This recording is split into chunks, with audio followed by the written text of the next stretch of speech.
sera ɲɔgɔn ma mɔgɔ caman tun b'a faamu o don olu yɛrɛ caman tun b'a faamu o fana labanna ka to an ta la bi n'an ye jateminɛ dɔw kɛ maas minnu n'u tɛ taa ni jamana ka hɛrɛ ye an bɛ bɔ souvent ka yelen da olu kan donc et puis mɔgɔw ka sɔn kelen ma sɔsɔli bɛ démocratie kɔnɔ dɛ a b'a kɔnɔ e hakilina e ko jɛma ne ko finma nka an bɛ ŋaniya ye a bɛ ɲa cogo min o b'a kɔnɔ dɛ o b'a kɔnɔ bala bakuruba la anw yɛrɛ bɔra yan ka mɔgɔ caman ka o baaraw tanu o don na o bi n'an ye baara dɔw ye fiɲɛ yera min na an b'o fɔ kuma la surunyala ko in bɛɛ nana jumɛn nɔfɛ a fɔ an ye dɛ premier ministre ka tɛmɛli CNT ɲɛkɔrɔ Sogɛl Kokala Mayiga ko in bɛɛ nana yen a kɛra ten Sogɛl talen CNT ɲɛkɔrɔ a baara yanni kuma ka taa ɲɛ o yala kɛlɛbaw cɛ ya i ni Sogɛl non foyi t'an ni ɲɔgɔn cɛ don jumɛn an ye ɲɔgɔn wele an ye dugawu kɛ ɲɔgɔn ye ka sunkalo ko fɛ a yɛrɛ yɛrɛwolo invité yɛrɛ k'an ka taa fɛ yen suntigɛ la tabarikala ala nana n'a ka lajarabi ye ko madame Mangɛnɛ o de ye ko in sumaya yɛrɛ sinon a ye ne wele an y'o hakilinaw fɔ foyi t'an ni ɲɔgɔn cɛ hali CNT la n'i y'a lajɛ a ka kuma laban a ko bel le cerveau ko n'est-ce pas dans la lutte on atteint une phase de non-retour a y'o de fɔ de y'a ka conclusion ye a ye kuma yɛrɛ kuncɛ n'o de ye a ye kuma kuncɛ o kɔrɔ bamanankan na o foli de ye ko bɛn ko yɔrɔ kɔni n'aw ye kɛlɛ minɛ ka se kɛlɛ kɔgɔdisi la kundama dɔ la ko segin kɔ kuma tɛ tugun a y'o de fɔ o de kɛra kuma yɛrɛ o de kɛra ka kuma kuncɛ kuma yɛrɛ CNT kɔnɔ donc kɛlɛ tɛ an bɛ kuma an bɛ ɲɔgɔn ye an bɛ ɲɔgɔn kalan kuma dɔ la hakilinaw bɛ fɔ ɲɔgɔn kɔ hakilinaw bɛ se ka fɔ ɲɔgɔn kɔ quoi i y'a ye o bɛ se ka kɛ hakilinaw fɔra ɲɔgɔn kɔ jumɛn na ko in nana kɛ CNT ɲɛkɔrɔ baara in an y'a kɔkɔrɔma don quoi an ye baara in kɔkɔrɔma don parce que an ko bi il faut que i ka kow bila o contexte kɔnɔ i kana fɔ ko min réalisera bilan na n'o ye 33% ye k'i b'o de ta k'i sɔnni sigi o kan quoi parce que combat min déclenché len don n'o ye combat pour la souveraineté et pour la dignité du peuple malien n'an bɛ ka se k'o jaabi min sɔrɔ kalo 9 o ye anw ka kɛlɛ de ye o anw de bɛ nisɔndiya n'o ye ni diɲɛ bɛɛ anw de ye kalo 9 in kɛ ka gouvernement ka baara kɔkɔrɔma don n'o nana o PAG kɔnɔ anw de ko min tun ka ɲi ka kɛ document kɛra piège ye parce que an kɔkɔ dalen don a bɛɛ la donc il faut éviter n'i ka moyen ka dɔgɔ d'ouvrir plusieurs fronts à la fois donc o de la i k'i kɔkɔ da a bɛɛ la bakuruba la an ko bi an ka ɲɛsin kɛ jumɛnw ma o bɛ se ka kɛ lakanako kiri bunakun sonba kulew minɛli ani sariya falen min bɛ kɛ o sansi fɛ kiri bunakun fɛ lakana bunakun fɛ ani kalata donc ole ka kɛ 4 axes ye bi anw bolo faranga bɛ se ka kɛ parce que Faransi kalela k'u ka Mali kɛ den kɛrɛfɛ u n'u jɛw a n'a tɔw u bɛɛ bɛ ka fara ɲɔgɔn kan ka Mali kelen dɛrɛ o siratigɛ fɛ il faut être intelligent i fana bɛ fɛn dɔw bila i bɛ fɛn dɔw alléger parce que jamana ye don jan ko baara de donc i tɛ se k'i kɔkɔ da a bɛɛ la ko fɔ kalo 9 kɔnɔ ou bien kalo 18 kɔnɔ n ka nin bɛɛ kɛ quoi comme premier ministre y'a fɔ an bɛ a bɛɛ kɛ président min bɛ na a kana na problème sɔrɔ a ɲɛ tugun Mali problème ka bon o ma dɛ donc anw bolo lakana ko kiri bunakun kalata sanuma min ma kɛ Manasa ka allure la n'o baaraw sera ka bila sen kan mas a tɔ an b'o ɲɛɲini ɲɛfɛ donc kana premier ministre ka kuma jumɛn yira a ka lase in kɔnɔ o ye bakuruba la quoi de façon générale an ka yeli kɛra min ye a ka PAG évaluation kan mais ko dɔ bɛ yen courant idéologique ko de don mɔgɔ caman t'o de dɔn il y a rien de personnel mais c'est profondément idéologique Sogɛl Kokala Mayiga ale ye Musa mɔgɔ ye yɛrɛwolo debout sur les remparts an b'an yɛrɛ Modibo Keyita la o kɔnɔna na CNT ɲɛkɔrɔ ale da magara Mali wɔriko la a ko Mali wɔriko kɛra échec ye bon an ko le mot est trop fort i tɛ se ka échec fɔ Modibo Keyita ka se Mali wɔriko kɔrɔ quoi i tɛ se k'o fɔ donc échec min fɔra oui o de ma bɛn o ma le mot est trop fort o ma bɛn a ma masa o tɛ se ka n'o kɛra n'aw ma kuma parce que o y'a ɲɛ k'an ka conviction de janfa mɔgɔw bɛ jigin o la la conviction est plus chère que notre vie elle-même donc o kama an bɛ bɔ k'o ɲɛfɔ certes aux premières heures de l'indépendance il y avait des difficultés jamana o jamana y'i ka monnaie créer i kelen pe jɔlen b'i kolo la kɔlɔlɔ caman ni gɛlɛya caman b'a la Sogɛl ko munna ale ma se k'a ka PAG mise en œuvre kɛ ko parce que ko Faransi bɛ ka gara don Mali sen na a m'o fɔ wa anw yɛrɛ sɔnnen don o ma o ye tiɲɛ de ye Modibo y'a ka monnaie de créer yɔrɔ bi anw ma se o degré la dɛ bon Faransi tun kɛlen k'o gara ɲɔgɔnna 2 min b'an sen na bi o 2 de tun bɛ Modibo sen na parce que Modibo y'u gɛn an y'u gɛnni min kɛ tan Modibo y'u gɛn u taara Modibo tilala k'a ka monnaie créer et d'autres choses a ŋaniya kun ye k'an yɛrɛ ka todunkanw bila ba la ka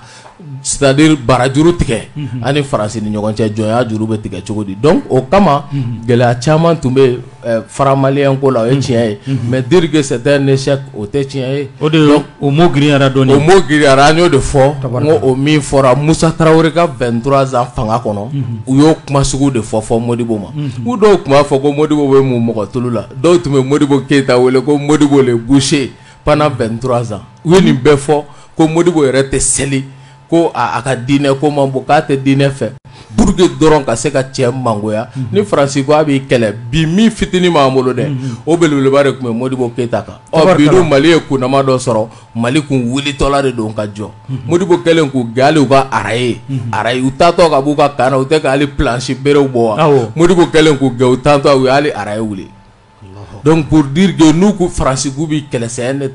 c'est l'état le plus rancunier de la planète u b'i kɛlɛ o siratigɛ de fɛ donc o gɛlɛya caman taara ka Modibo Keyita ni Sékou Touré sɛgɛrɛ o de ye tiɲɛ ye donc c'est important que an ka nin ko ninnu de préciser tabarikala o ye fɔlɔ ye filanan o ye tali kɛ kosɛbɛ équipement militaire ka ko kan équipement militaire ka ko la an ko fili dɔ yera premier ministre ka kuma kɔnɔ parce que an bɛ k'a fɔ ko ka yuruguyurugu kɛlɛ o wagati kelen Sumelu Bube Mayiga o nɔ donnen don ko kiri ka ɲi ka kɛ k'u ye kɛlɛkɛminɛn minnu san k'a ma kɛ sariya kɔnɔ an bɛ k'o kiri makɔnɔ wagati min na donc ale ko non ko colonel Sadio Kamara ko minɛn minnu bɛ ka sa question posera ko non ko minɛn ko wariko ka to yen ko maliyɛnw ka lakana dɔrɔn ko k'u da bɔ a wariko la maliyɛnw ka wari de bɛna don kɛlɛkɛminɛn na ka Mali ni maliyɛnw n'u bololafɛnw lakana donc n'i y'o fɔ dɔ bɛ se ka siga bin mɔgɔ dɔw kan i b'a fɔ surasi ɲɛmɔgɔw ka u bɛ sigi ni yuruguyurugu ko ye an dun b'a dɔn olu mana yuruguyurugu ko kama donc o kama c'est très important an ka bɔ k'o précision kɛ minɛn minnu sanna a miliyariw da fɔra o minɛn fɔlɔ minnu sanna Sadio bɔra télé la k'a fɔ maliyɛn bɛɛ ni diɲɛ bɛɛ kɛra seere hélico de combat fɔlɔ minnu nana sisan hélico lot minnu bɛ ka reçoit ɲininkali membre dɔ ye question porté o de kan donc o tigilamɔgɔw ka o question a jaabi tun ye mun ye anw ka faamu na i b'a fɔ ko lo 6 de ka ɲi ka na nin ye filanan de nalen fɔlɔ an k'an jɔ ni lo 6 sera komi anw kelen tɛ mɔgɔ dɔw bɛ k'a lajɛ sokɔnɔ jugu banna kɛnɛma jugu banna u kana na an ta fan dɔn n'i ye wari da fɔ bi i bɛ se ka bisigi dɔn u b'a dɔn aw bɛ ka na ni mun kɛlɛkɛminɛ ye tigitigi en fonction i bɛna wari minnu fɔ kuma fɔcogo de kuma fɔcogo man ɲɛ anw kun bolo silence de kun ka ɲi o la donc an y'o lakilenninw kɛ maintenant ka b'o la ka na MINUSMA ka tagalibaliya ko pour terminer ko MINUSMA bɛna to yan CEDEAO ko an bɛ ligne kelen kan o la discussion ka continuer ani CEDEAO bɛ se ka ɲɔgɔn faamu parce que il faut pas ouvrir trop de front à la fois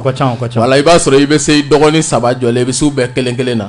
mais n'i y'u fara ɲɔgɔn kan u bɛ digi k'i la dɛ donc o kama soyons intelligents dans la méthode an kana an kɔkɔ da a bɛɛ la ɲɔgɔn fɛ donc MINUSMA ko anw ko bi pour le moment amendement ma ban ɲɔgɔn yew bɛ ka kɛ ni MINUSMA ka ɲi ka to Mali kɔnɔ yan dɛ MINUSMA yɛrɛ da ko k'u tɛ ka se ka lakana k'u tɛ se ka to yan sans la France ko parce que Barkhane de b'olu lakana MINUSMA ɲɛmɔgɔ bɛɛ ye français ye o tɛmɛnen kɔfɛ Faransi dun bɛ ka gɛn Faransi bɛ ka bɔ anw ka jamana kɔnɔ u tɔ ye base 2 de ye donc u tɛ kalo 2 kɛ yan tugun u y'u tagalen o siratigɛ fɛ ni Barkhane bɛ ni MINUSMA bɛ to yan san 1 wɛrɛ tugun u bɛ to yan base jumɛn kan amendement bɛ ka kɛ an b'o kibaruya de kalama an ka sɛgɛsɛgɛli kɔfɛ o ka ɲi ka taa proposer ale Sogɛli yɛrɛ ni Ablaye Diop de bɛ taa n'o ye ka t'o proposer Nations Unies na cogo di a bɛ se ka ɲɛdɔn ani cogo di an bɛ se ka bɔ nin kɔnɔ baara min bɛna kɛ MINUSMA ko la o ka ɲɛdɔn o ka ɲɛfɔ n'u bɛ taa o ka fɔ n'u bɛ to yan u bɛ to yan kan jumɛn kan o fana ka ɲɛfɔ donc bakuruba la nin point damadɔw de kɛra divergence ye an ma ɲɔgɔn sɔrɔ minnu kan idéologiquement mais au fond animosité tɛ yen méchanceté tɛ yen animosité fɔ bamanankan na parce que kɛlɛ tɛ yen sa mɔgɔ caman m'a faamu dɛ n bɛ k'o de fɔ dans les faits kɛlɛ foyi tɛ yen k'a fɔ k'aw fɔlen bɛ ɲɔgɔn kɔ ne yɛrɛ ye dɔw ye ko ko bɛɛ nin bɛ fɛ Sogɛli ka bɔ premier ministre ya o y'o fɔ dɛ ne ko n ko bon ne t'a dɔn mun na n b'o kɛ munna ne b'o kɛ bon ye nin bɛɛ fɔ Sogɛli kɔkɔrɔma don k'a tɔ yanga ka se kunnama dɔ la Sogɛli b'a dɔn jɔyɔrɔ ni baara min na an y'o k'o kɔnɔ donc an t'a to k'a nɔ quoi Sogɛli de bɛ falen ka bɔ nin kɛlɛ in na anw tɛ falen parce que ni y'anw ka kɛlɛ i bɛ n'anw sɔrɔ nin na i bɛ taa k'anw to nin na o y'anw ka taabolo de an tɛ se k'o bila quoi donc Sogɛli ka bɔ yen dɛ Sogɛli ka bɔ premier ministre la nulle part i m'o mɛn anw ka kuma kɔnɔ mais dɔw fana bɛ yen olu bolo k'o fɔli de b'u manja Sogɛli aw ni Sogɛli ka bɛn fana man di dɔw ye koyi o man di dɔw ye c'est pourquoi u bɛ kuma ne ko n ko bi transition bɛ go min kan k'i y'a intérêt ka na ni division ye ka transition fragiliser e ni mɔgɔ bɛ transition la fasa fɔlɔ anw de don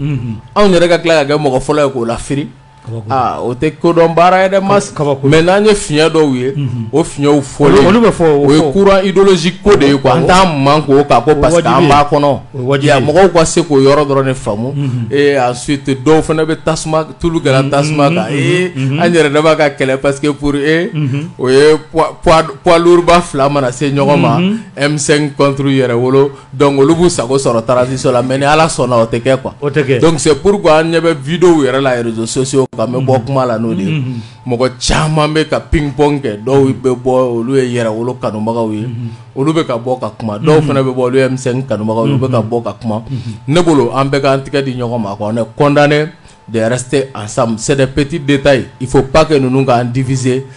n y'o de fɔ n ko ni Faransi kɛlɛ ye 100 walayi an ye 10 de kɛ n'an tulonkɛra an yɛrɛ la le lion est blessé le lion n'est pas mort ni waraba joginnen seginna k'an fara-faralen sɔrɔ yan walayi u ye Modibo bin bɛɛ n'i weleli ɲɛna bi dɛ u ye Modibo bin il a fallu 52 ans de 68 à 2020 pour que an ka se ka nin sira in ta bi ni porokotora an bolo ze mas il nous faut un siècle Ala k'an kisi o ma bon ni Ala sɔnna o tɛ kɛ k'an jɔlen to tabarikala Kuyate kuma tɛ nin ye Sogɛli ka weleli ka da CNT kɔnɔ ani Sogɛli ni Yɛrɛwolo cɛ a kuma kun cayara fo ka taa fɔ a to ten masa bɛ se k'i fo tabarikala masa i ni bɛnni bɔra ka min lase sisan je crois assurance b'a fɔ o ma ko sommaire o don nin ye sommaire ye c'est à dire que kuma minnu ni an bɛna walawala nin y'a bakuruba ye wala bɛn mɔgɔ k'a dɔn k'an sigi kun ye min ye juma jiginnen kɔ ni Ala sɔnna a ma masi Mali ye kabako jamana de ye o de kama kuma caman m'a fɔ n ko Maliyɛn bɛ fɛn bɛɛ dɔn fana bɔra a kan ka min kɛ ou fana bɔra a kan ka min dɔn donc sinon a bɛ fɛn bɛɛ dɔn o de kama ne b'a ye kuma caman i bɛ musobakɔrɔ sigilen an baw dɔn u b'u sigi u denw cɛla ka waso k'a fɔ ko Ala ye nin hɛrɛ min ni Ala ye nin kunnaja min k'ale ye ka Ala y'o k'ale ka sababu kɛ ale sɔnna ka furu a ko caman muɲu a b'o fɔ a denw ye a b'a waso la mais n'o da denmuso kelen nana fɔ ko a cɛ y'a ɲɛmuru bɔ a la a bɛ wuli ko fo n'a tɛ ko to a cɛ ta la n'a tɛ ko to a denmuso cɛ la ou bien a bɛ wuli fo ni denmuso tɛ bɔ o furu la ka taa sɔrɔ diɲɛ don o don a yɛrɛ de bɛ waso ale ye baara min kɛ k'o tɔnɔ de filɛ nin ye donc finalement i b'i yɛrɛ ɲininka a bɛ tilen ka waso min kɛ a ka furu bonya n'a ye sɛgɛn min kɛ furu kɔnɔ ka se ka nin tɔnɔ fɔ don ye i b'i yɛrɛ ɲininka a bɛ k'a fɔ kun jumɛn kama a b'a fɔ ten dɔrɔn de c'est-à-dire que hakilina foyi t'a kɔ u bɛ cogo min na an bɛ nin kɛlɛ in na dɔw y'a kɛ bilikibani don ni bazɛn kɔrɔ don ni c'est pas u b'a la an bɛ kule sanga wuli kɛlɛ de don Mali ko ni jate foyi t'olu la a kɔnɔ olu kɔni dabara kɔnɔna na cɛ n'a ma se k'o kɛ o e ma minnu bɛ yen nɔ n'olu ko k'u b'an suit olu bɛ mun crédit d'an ma dans la mesure où an bɛ don min na i ko bi anw ye ngo kalandenw de ye n'an ni jara cogo o cogo n'i ko ko kanko tɛ ba la an b'o faamu cogo di o bɛ cogo min na an ka kɛlɛ dɔ ye an ka se k'an ka wari sɔrɔ an yɛrɛ o wari sɔrɔli Mali filɛ nin ye ka waso ni diɲɛ fɛn o fɛn don tɛmɛnenw na o de kɛra ni Mali wari ye parce que a donni ma Faransi sen da a ka CFA kan ka taa sɔrɔ a ma bɔ CFA la dɛ mais politique bɛ Faransi bolo o don comme général de Gaulle y'o danna tigɛ ka bi san 16 ka taa sɔrɔ an m'an ka indépendance sɔrɔ ko an bɛ to sen kelen tagama la ko an ti bɔ nɔgɔ la wa ko Faransi bɛna baara k'o hakilina dɔ kan fo fini bɔ fo nɛrɛ bɔ mun min na a nana ye k'a fɔ an ka faamaw fɛ an ka indépendance talen k'an tɛ se ka taa yɔrɔ si la ko fo an ka jamanaw kɛ jamana ye minnu ni dɛgɛɲɛlaw b'a kɔnɔ n'o ye industrie ye usines b'a kɔnɔ o investissement m'a faamu o tɛ yen Faransi kelen don ka wari min jɔ an ye o wari kɔni dɔrɔn ça c'est le budget d'entretien a kɔni b'a minɛ dɔrɔn k'a ka fonctionnaire ni fɛnw sara mais k'a fɔ k'a bɛ se ka wurikili baara kɛ o tɛ yen juru ta cogo ni juru sara cogo t'a to k'i bɛ se ka baara kɛ o de y'an bila ka taa faramali créer o faramali min créera a yira k'a fɔ ko o bɔli tubabu dɔw ye sɛbɛnni kɛ k'a yira k'a fɔ ko de kɛra sababu ye Faransi ye an ka sebaya sɔrɔ an ka jamana kan mais o faramali min n'o créera n'a a fɔra a fɔ k'a kɛra échec ye ni dɔw b'a fɔ dɔfɔ kɔnɔ ko Modibo tun y'a ɲini ko ka sigi mais c'est faux o tɛ tiɲɛ mais tiɲɛ tɛ mais Modibo y'a fɔ a ka kuma kɔnɔna na ko o kuma min ni dɔw taara o janfa kɛ Faransi commission min tun taara a commission président tun ye Jean-Marie Conné de ye wagati min na commission bɛ kuma kɛ commission ka kuma bannen Amadou Sékou Traoré di Amadou Djikɔrɔni ale de laseli kɛ k'a fɔ ko an k'a lajɛ minnu bɛ taa an ka ligne rouge yir'u la u kana tɛmɛ nin kan u kana tɛmɛ nin kan parce que Faransi de tun bɛ k'a laɲini o donni ma ko fo an ka na an ka kuma wariko ta fanfɛ Mali faramali kɛrɛ de Mali ka laɲini tun tɛ o mais o min kɛra Maliyɛnw ka donni ma foroba hakilina kɔnɔ fanga yɛrɛ ka taabolo kɔnɔ Modibo ka jate la Maliyɛn bɛɛ b'o dɔn u ye maa minnu bila ka t'o baara kɛ Amadou Djikɔrɔni kan ko kuma bannen kɔfɛ ko an tɛ ligne rouge dɔ di ninnu ma Modibo y'i kanto ko i bɛ faso fɛ cogo min na ninnu bɛ faso fɛ ten u bɛ jamana ka kunkilenna dɔn u b'a dɔn wariko m'an bolo minɛn min kɔnɔ u bɛ wari ninnu nafa dɔn ko non ko c'est pas la peine an ka ligne rouge d'u ma ko u yɛrɛ n'a dɔn kan ka kɛ cogo min na Modibo ko ten o wulada kelen Amadou Sékou Traoré di Amadou Djikɔrɔni a bɛ tiɲɛ fɔ bi ale ko dɔ y'ale wele ka bɔ Segu ko Modibo y'a fɔ olu ɲɛna k'olu communistes k'u bɔ yen ten an ka Maliko kɛ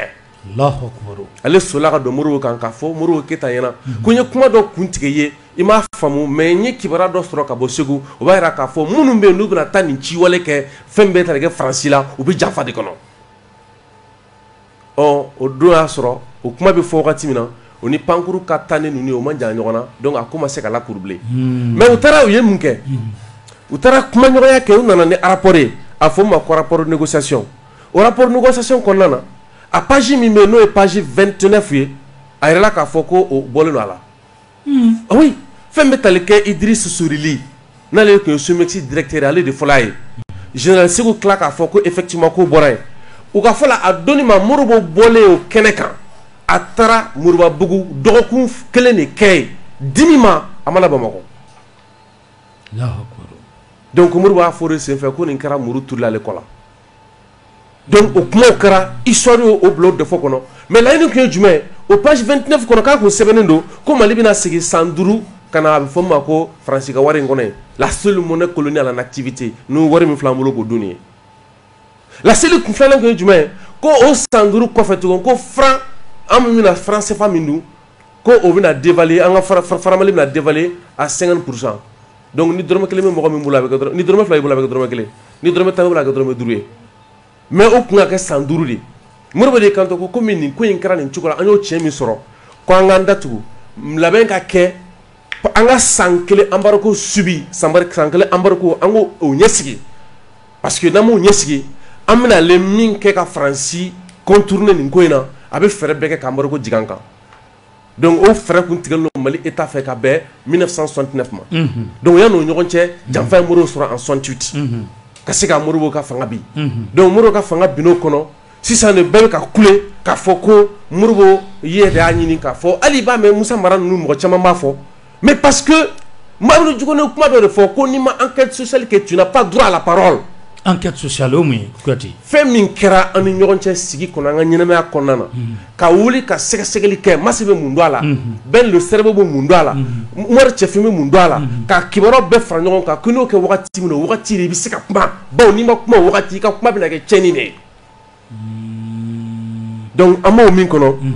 a bɛ ye k'a fɔ maa minnu y'o baara kɛ sigi dɔ kɛra en 2010 a kɛra CICB la c'était le 24 janvier 2010 ni procès kɛra yen de les associations fɔ ma ko association des témoins et grands témoins de l'indépendance du Mali olu bɛɛ tun b'a kɛnɛ kan o bɛɛ tun b'a kɛnɛ kan fɛn fɛn tun bɛ nin na a don k'u bɛ fɛn kalama o bɛɛ t'olu sigi ka nin ko tiɲɛ bronzer an sigilen ɲɛna Allahu akbar e bɛ bi n'o kuma bɛna taa kɛ ten ça veut dire que mɔgɔw ka cɛ an tɛ kulonkɛ la koyi on s'amuse pas donc mɔgɔw k'a dɔn fɛn min bɛ jamana kɔnɔ Daourou Dembélé nin fɔ donni min na an bɔra ka Daourou Dembélé cadrer hali sisan an bɛ ka mɔgɔ cadrer la parce que a kelen ka bɛ siran a kelen k'a fɔ ko an mago bɛ kɛlɛcɛ 10,000 de la a kelen k'a fɔ ko ji t'an bolo ka di an ka sɔrɔdasiw ma a kelen k'a fɔ ko wari tɛ an t'a dɔn i dɔgɔnin don wa i kɔrɔkɛ don wa Karim Keita kelen k'a fɔ ko hali se t'an ye ka taa an ka su ta mais en tant que révolutionnaire olu ye doxaw de ye o miiri su ninnu de bɛ révolution nagasi fo k'olu bɔ yen on tɛ se ka sigi n'o ye o n'i ye jateminɛ yɛrɛ wolo ka kɛlɛ n'i y'a sɔgolo jateminɛ a sigilen don bakolo min kan c'est de lutter contre la doxa l'opinion commune et illusoire fɛn o fɛn miiri su ye a bɛɛ miiri su de ni Faransi taara diɲɛ bɛ wuli diɲɛ wulila yɔrɔ jumɛn hali dɔw t'a dɔn yɛrɛ ko a bɛ yen Dawo k'a taara diɲɛ jumɛn wulila donc o miiri su minnu n'olu ko fɛn fɛn nana nous avons le droit ka débat kɛ nous avons le droit k'o contester nous avons le droit de mener le débat nous avons le droit de recadrer Assimi m'a fɔ kɔsani la lettre ma ci k'a fɔ k'Assimi ka taa Ghana wa Malon m'a fɔ k'a tɛ taa wa ni Assimi ko k'a bɛ taa mɔgɔw tun b'a fɔ k'u bɛ méthode force appliquer wa mais est-ce que o ni Juga ye kelen est-ce que on a mis ɲɔgɔn an tɛ ɲɔgɔn fɛ o ye kelen wa est-ce que an bɛ fɛ ka ɲɔgɔn faga o ye kelen wa et an bolo an b'o kɛ Assimi jamana on a rencontré de kama mais là je comprends pas pourquoi aujourd'hui yɛrɛwolo cɛ baro b'a bolo dɛ aw yɛrɛwolo mɔgɔ ninnu parce que ne bolo diɲɛ kɔnɔ quoi a bɛ fɔ min ma ko expérience k'a kɛ k'a ye k'a mɛn k'a sidɔn n'o walanda tɛ ka se ka sɔrɔ quoi c'est à dire que n'an tɛ ka se k'olu accumuler mais ça veut dire que an ka révolution min n'a b'an bolo a bɛ freiner ou bien ça va avoir des difficultés à marcher parce que o kan ka dɔn k'a fɔ ko yɛrɛwolo ka étape kɔnɔ kɔsani na logement sociaux ko la mais o ka kelen de kɛra o Kanam ko la o ka kelen de kɛra o Bakari Togola ka bilali ko la souvent nous on est même gêné ka fɛn dɔ fɔ en avance pour que a kana kɛ mɔgɔw ɲɛna ko c'est comme n'a fɔ anw de bɛ ka dicter fanga kun an tɛ ka dicter fanga kun dɛ fanga n'anw bɛɛ bɛ ɲɔgɔn sɔrɔ fili kilenna kelen de la ministre min bɛ yen n'o bɛ Mali ministre justice kunna bi ale de ye Bakari Togola ka dossier traité k'a ban avant qu'il ne soit ministre avant qu'il ne soit nommé ministre la justice mais o ministre bɛ Bakari Togola ka ko bɛ kalama o bilalen min kɛra y'a sɔrɔ an bɛ Kayi mais de là-bas on a dit qu'on n'est pas d'accord on n'est pas d'accord parce que an m'an yɛrɛ ye o ko kɔnɔna na mais o donni ma an tun bɛ ka adressé jɔn de la an tun bɛ ka adressé gouvernement dans sa globalité l'institution judiciaire dans sa globalité mais bi Assimi ye kuma dɔ fɔ min bɛ don an ka kɛlɛ kɔnɔna na a bɛ se ka balan don kɛlɛ kɔnɔna na Choguel plutôt ko o kuma la clé dɔw ko k'o ye furusa ni juguya ni bɛɛ ni yɛlɛmana bɛɛ ni ka yɛlɛma ka kɛ jumɛn ye a yɛlɛmana ka kɛ jumɛn ye a kɛra jumɛn ye Assimi awɔ min a kɛra Choguel de c'est comme mais moi parce que n'a fɔra ko à tout bout de champ an ka sigi ka nin bɛɛ détail di alors que l'ennemi est aussi parmi nous an dun y'a fɔ bɛɛ ɲɛna an bɛ se ka kɛlɛ ninnu kun fɔ mais les stratégies an m'an da don la pourquoi a fɛrɛw an m'o fɔ kun jumɛn na ka na MINUSMA ka cas kɔnɔna na n'i ye yɛrɛwolo ka version jateminɛ MINUSMA ka taa MINUSMA kana taa an ye Faransi ko kɛlɛ girin-girin cogo min na mun na an ma MINUSMA kɛlɛ ko girin-girin o wagati kelen mais e ka taa yɛrɛwolo ka déclaration kalan i b'a sɛbɛnni a kɔnɔ de ko yɛrɛwolo mago bɛ MINUSMA kɔnɔna na Faransi kelen don ka poste stratégique minnu occupé ka bɔ yen kɔsani na an nana fɔ MINUSMA ka cantonné collectif ba dɔ kɔnɔ ka tila ka na bɔ la k'a fɔ an tɛ fɛ mana ka renouveler maintenant mana renouveler ko o discussion bɛ sen na mais a discussion bɛ sen na cogo jumɛn na MINUSMA ye Faransi ka projet de o projet min bɛ Faransi bolo n'i ko bi ko Faransi k'o labila Russie bolo est-ce que a bɛ sɔn wa baara don n'i ko bi MINUSMA kɔnɔna na Faransi kelen don ka jɔda min fɔ k'o jɔda ka bɔ Faransi bolo est-ce que Faransi bɛ sɔn wa bon maintenant puisque a G5 Sahel o a UTM o n taara a UK ni Takuba a Takuba nin bɛɛ tɛ Faransi ka projet wa mais bi n'i ko bi Faransi ka bɔ nin bɛɛ kɔnɔ ko ka projet to mɔgɔ bolo ale ka jate la min ale ka adversaire a bɛ sɔn wa jango Russie la mais fɛn mun yɛrɛ ban ka taa sɔrɔ lettre ko tɛ o de kama wagati dɔ kun kɛra olu minnu bɛ k'a fɔ bi ko an bɛ ka gouvernement kɛlɛ ko an bɛ ka yɛlɛma bɛɛ n'i y'a fɔ tan bɛɛ n'i y'a kɛ tan olu dɔw ma wuli o don tɛmɛnenw na ko n'a sɔrɔ ko Faransi gɛnni ko bɛ Choguel ni Assimi ni Sadio Kamara ni k'u tun bɛ lettre ci yan mais an de m'a fɔ nin kɛnɛ kan ko lettre ci ko tɛ wa mais pourquoi o bɛɛ kelen kɔfɛ hali bi u bɛ sun digira mɔgɔ la de i sun digira mɔgɔ la ça c'est pas le problème. Ça c'est moi je comprends pas ni sun digilen do la o bɛ taa Maï Ouattara ninnu de b'olu ɲɛdɔn ko se k'olu f'u ɲɛfɔ sinon nous on n'a pas de solution pour ça donc o précision de bɛ yen point par point on va évoluer pour que n kana ja kuma kɔnɔ ka fɛn c'est compliqué ma ça donc non baara b'a bolo yan i b'a dɔn bi voilà journaliste hahinɛ bɛ ne na non bi jamu ka nafa bonyana non hahinɛ ba de bɛ ne na parce que quand on ne peut pas accumuler des expériences moi je me pose la question comment on peut avancer non i b'a dɔn c'est-à-dire aye aka sorti là-bas minge sente Choguel ga tagali ko fe sente la an be krengele an téléphone fois mais Choguel ne l'a pas surpris. C'est pas pour rien que Choguel a kuma là-bas ni Ben Touré parce que Choguel n'est pas surpris que Réolo va réagir. Choguel m'a surprendre. Choguel ba don ko ni kuma munu ko ni fole flene ni te awa kilna aba don ko ni ta kilna. Choguel n'est pas surpris. Ashimi n'est pas surpris. Mo jone be Mali gouvernement kono John ne be kubi Réolo don kebe kabako anina. Étant donné qu'aujourd'hui c'est nous sommes aujourd'hui un groupe non seulement de soutien, mais nous sommes aussi un groupe de, c'est pas de pression, mais également de veille. De veille. Et bon, vous avez dit que ça, ni moi c'est ni chien faut John ne bien fort. Non c'est chien faut nous John ne bien fort. Du coup des gars faut ça. On est quand si ça, bega ban du coup quand c'est pas soranga. Quand ok. Abana. Ante. Kuati. Avec moi dit Ben. Oh anya ye Choguel ka temeli sienfe sente kono. Oh ki makma. Do fone ko di ki makma mun lay makma. Mas ne makma mina je suis vraiment satisfait. Avec moi mun fo non je suis très satisfait. Kalo kono do mi bora ka ke. Sous le leadership de Maliki Diaw, de Choguel Kokala Maïga et de Assimi Goïta, ne be nyere yala de quoi. Anyana. O bara nyere yola de quoi mas a bara nyana quoi. Tout n'est pas rose a bemay mais le combat pour la souveraineté anga yeretigiya quoi. Anga lakana bunakunka John kumeni midi ko amse ka France gain kalo kononton kono o kalo kononton kono ka kla ka se soro jugu ka fo bi jugu bi de andale ne ka ta yere fodo la paix a changé de camp o mi me ka ke mas o de priorité wallahi o de priorité no be ka ke amanyere yo la quoi bibina Mali bonyalen de farafina kono Mali boyano de jien kono ko ni bargan général ka kuma de ko ni ya bi Niger bi lakana bale be ka wara ko be ka wara Burkina ko parce que Mali de se soro jugu ka ko jugu de be ka boli ka do ne bargan général era de ka kuma billahi Niger kono la semaine dernière Allahu akbar donc jugu yere ka iga talando neta dola e mimo bara chema I totora mu ni wasate quoi on wasalem ta mu kuma fo ne nguna na ka foli ke bonum bolo peut-être question de compréhension be do bolo niveau d'information kodo do be fe ka fendo fam nga keneto bolo o de ato ne to u ka keneke ni Choguel kuma mi fo sefa ko faramalien ko ka no kuma kun fora ka premier passage la ekmena netumena maintenant faut monsieur le premier ministre donc ne ka proposition est mounier oye an ka pan kunun ko do kuna parce que an kana na histoire do fo histoire munu na no se ka vérifier tout de suite a may et Choguel ma en tant que institution an munu vena sigile mais en tant que digne héritier du président Modibo Keita an kana mogo babonya oye tienga an kana mogo bala la nogo wallahi parce que ngana mamandi fo koblendo ngani posumana a tieni akuma ka chan quoi ni ko sumana wakati min quoi donc Modibo Keita nunu me Mali ta tasuma la cogo min u ma fɛn ɲini Mali fɛ fo ka fɛn bɔ hali ni kɛra Musa mɔgɔ ye I kɛra Alpha mɔgɔ ye I kɛra ATT mɔgɔ ye I kɛra IBK mɔgɔ ye I ka ɲi k'o dan sigi Modibo Keita ye quoi mas ngo Modibo Keita ka facteur bɛ ne bolo a ye juru min ta Mali BDM na pour que ka a woloba n'a kɔrɔmuso la iji bilahi mais u y'a fɔ ko Modibo yɛrɛ tɛ diinɛ ko la a président lama wallahi ka juruta Mali yɛrɛ BDM fɛ a yɛrɛ si copie Amadou Djikoro de y'a d'a ma kisi Ala k'a da yɔrɔ sumaya an y'olu sɔrɔ donc mais galo min sigira cɛ kan non a tɛmɛna a dan kan quoi donc anw bolo an ka bɔ o kɔnɔ et je vais plus loin ne ko Choguel ma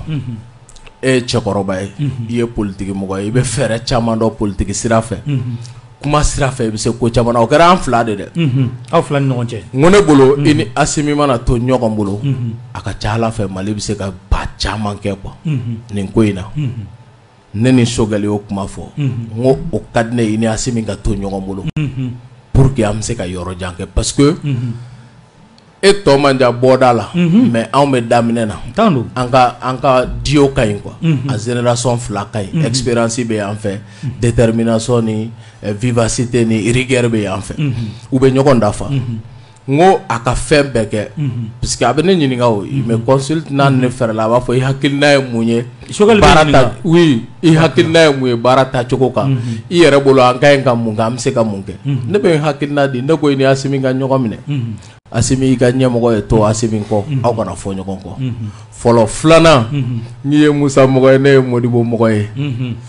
an k'an pan kunun kunna an ka bi ni sini lajɛ quoi ne b'o fɔ a ɲɛna quoi parce que ne ni anw yɛrɛ fɛnɛ parmi les héritiers de Modibo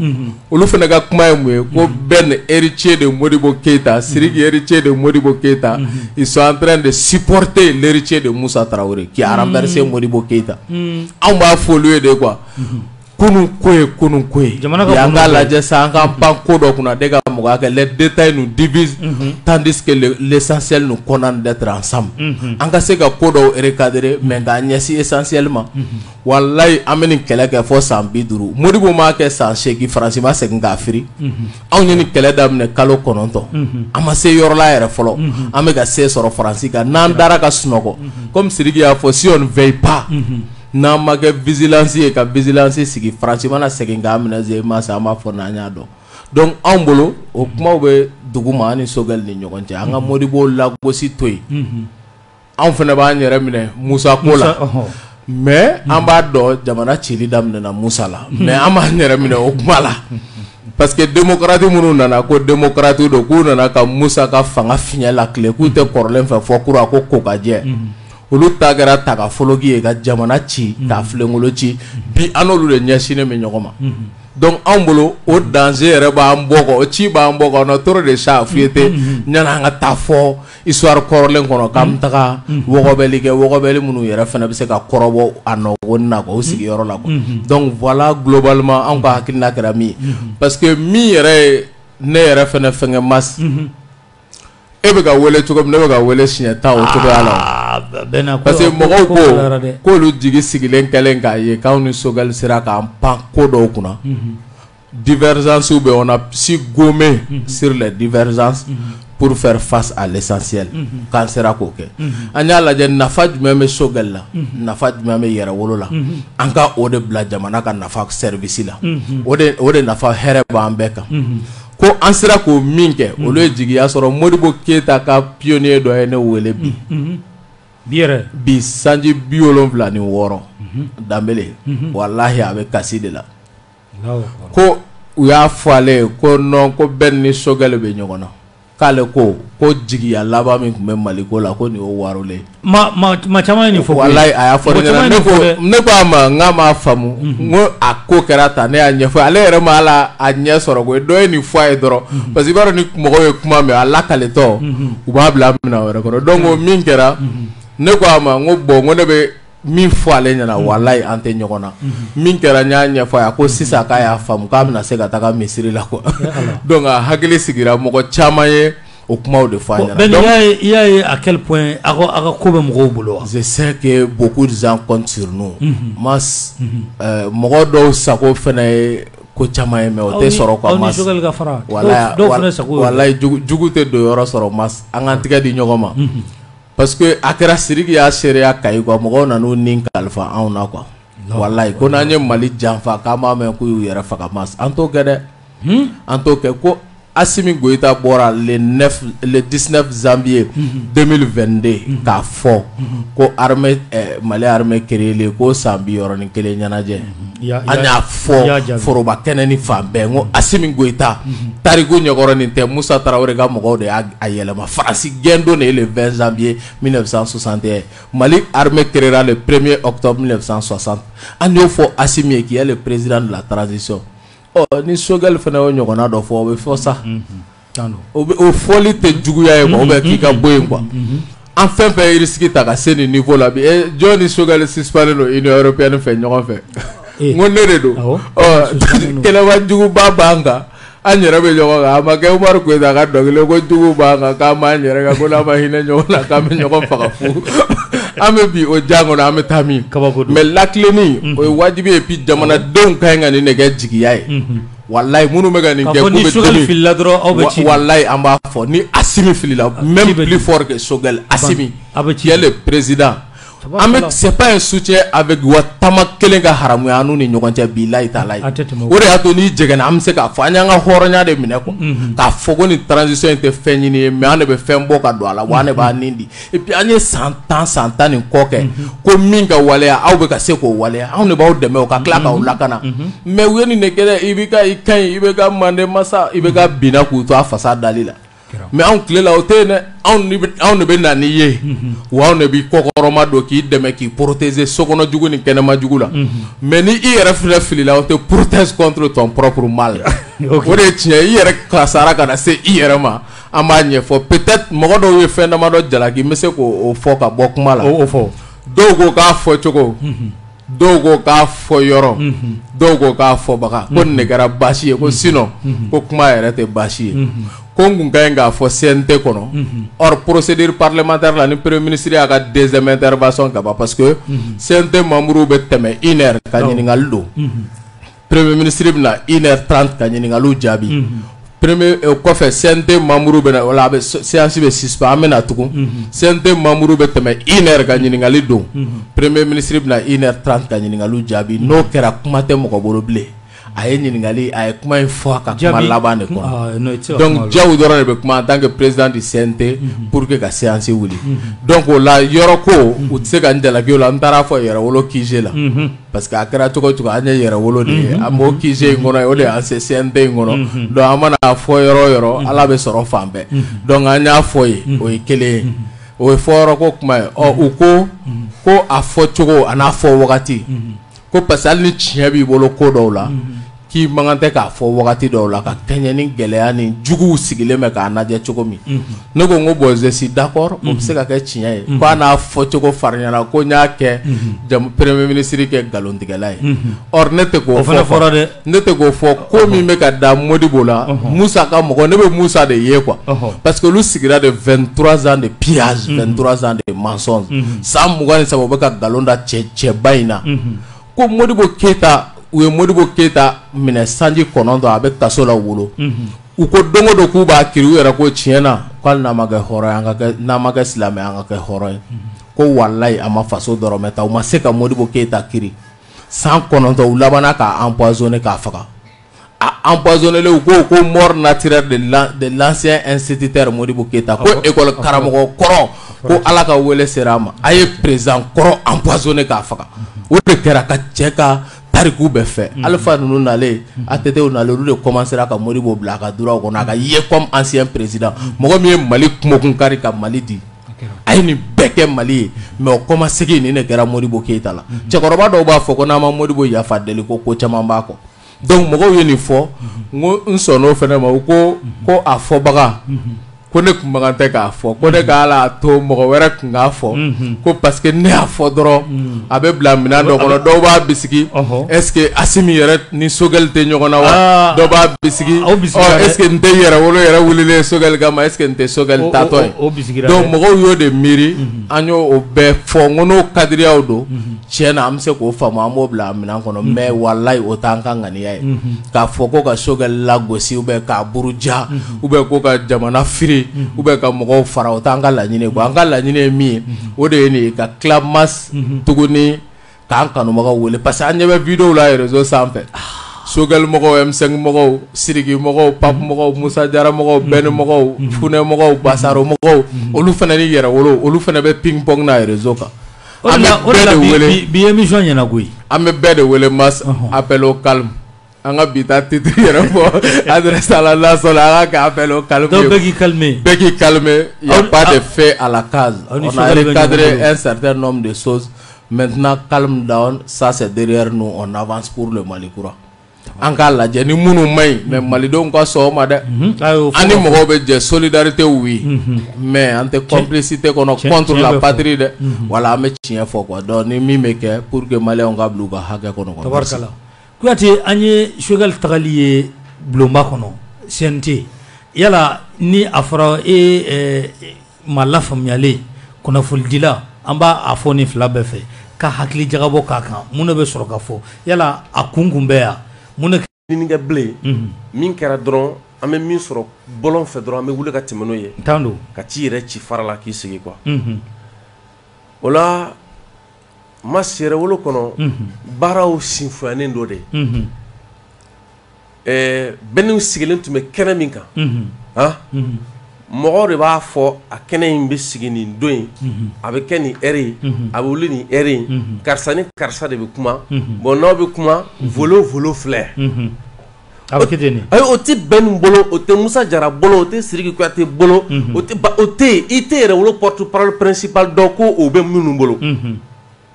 o tɛ yen a bɛ mɔgɔ ɲɛna k'i bɛna ten de ko ka kuma fɛ ten nɔ nin yɔrɔ n'i y'a ye k'a fɔ n k'a kɛra ka bɛn n ka assemblée dɔ de ma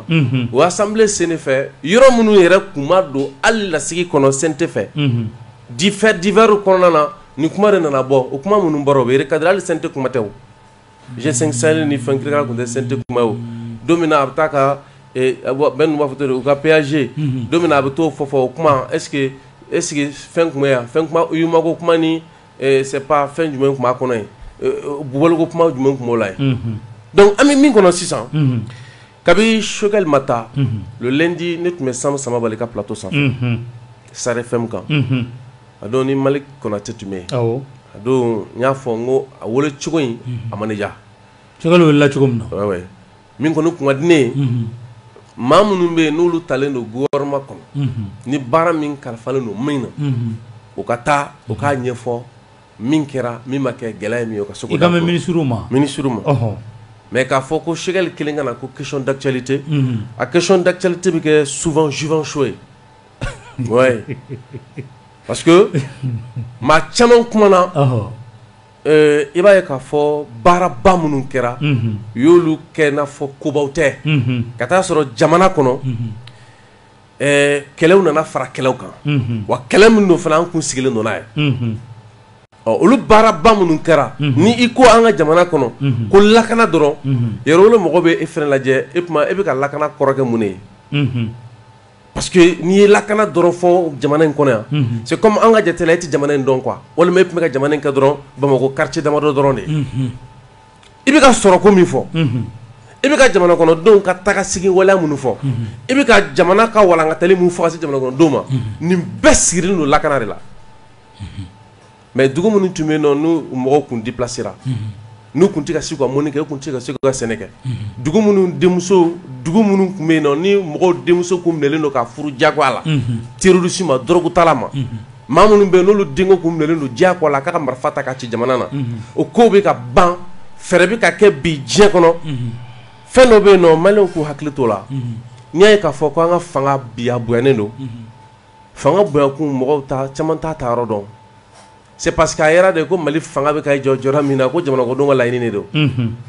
bon o laɲini bɛ jamana kɔnɔdenw bolo ka o hakili t'o la pour que a kana se ka bin cogo min na an b'o ba de kan bon an b'o ba min kan Choguel taara laseliw kɛra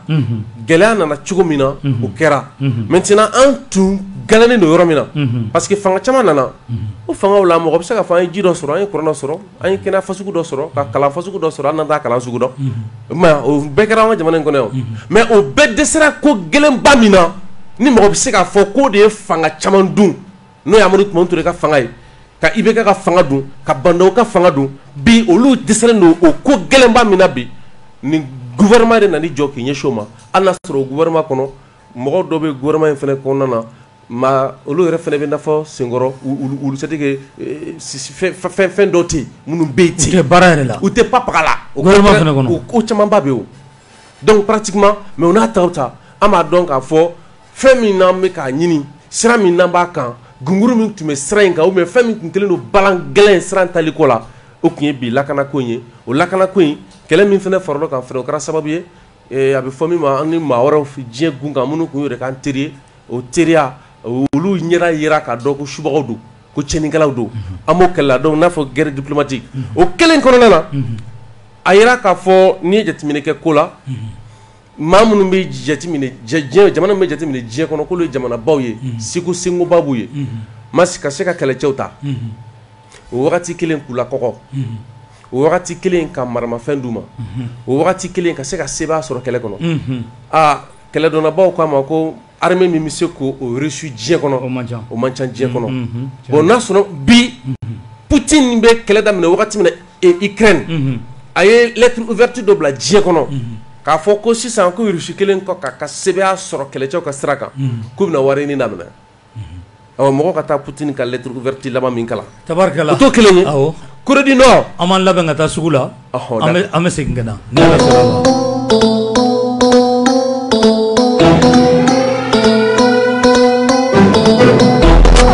Waati dun kɛ ɲɔgɔn fɛ o bɛ nisɔndiya tɔ bonya promo kɛrɛnkɛrɛnni sunkalo kɔnɔ Sobox fibre kan a ye lajɛli kuraw sɔrɔ internet fibre essentiel confort ani premium ka internet teliman jabɔ ka se fo 100 mégabits ma seconde kɔnɔ ka daminɛ 7,000 dɔrɔn kalo la ka fara o kan a bilali sen kan ani a minɛnw olu bɛ di aw ma fu kalo kalo a ye fo 7,000 ani 900 crédit sɔrɔ fixe kan ani 2,000 crédit portable kan a y'a lajɛ n'aw se bɛ se ka don a la application Orange Money sugu kan ka diɲɛ fɛɛrɛ kuraw bila bɛɛ lajɛlen ka bolo kan.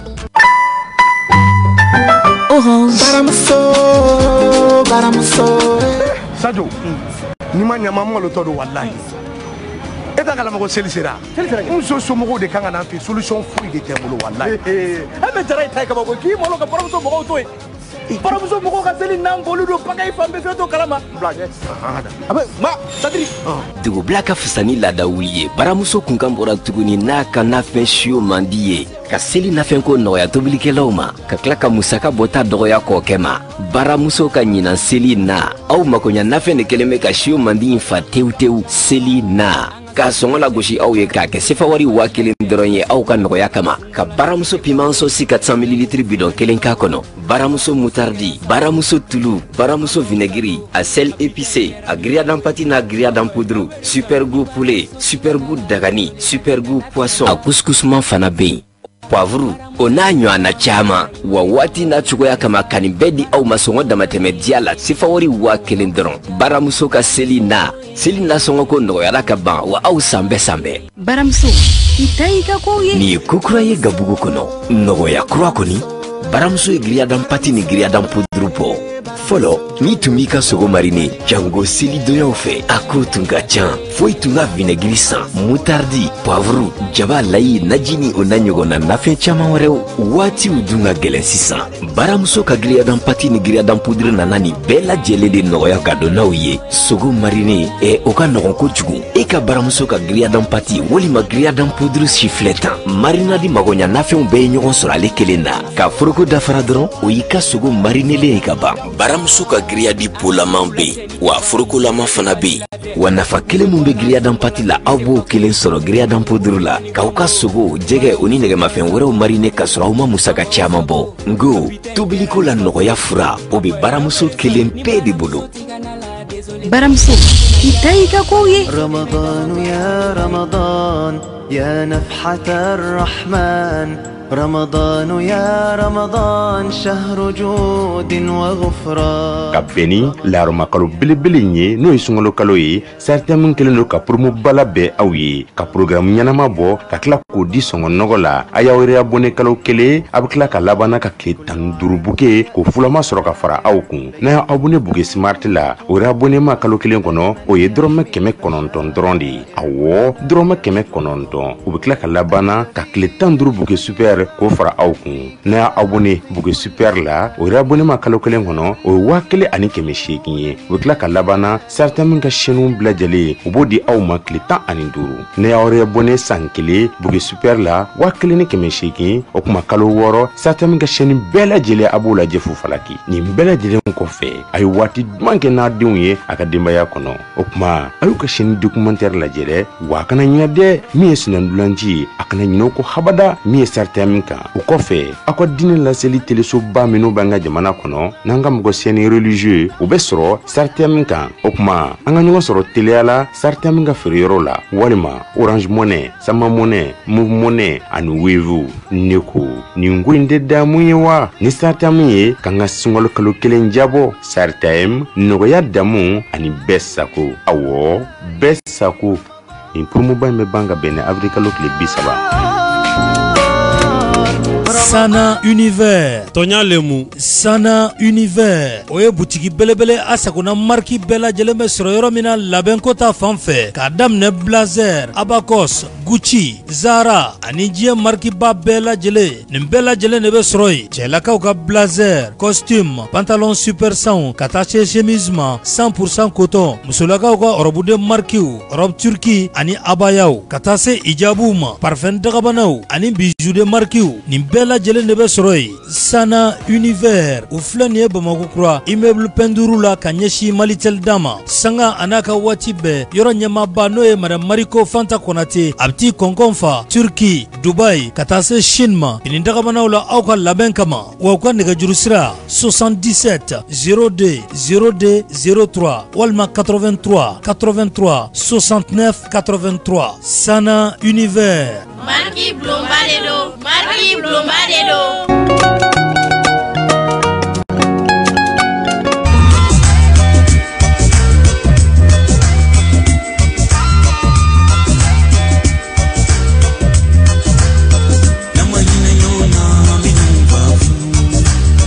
foli ani tanuni ka di aw bɛɛ lajɛlen ma kokura an bɛ segin ka na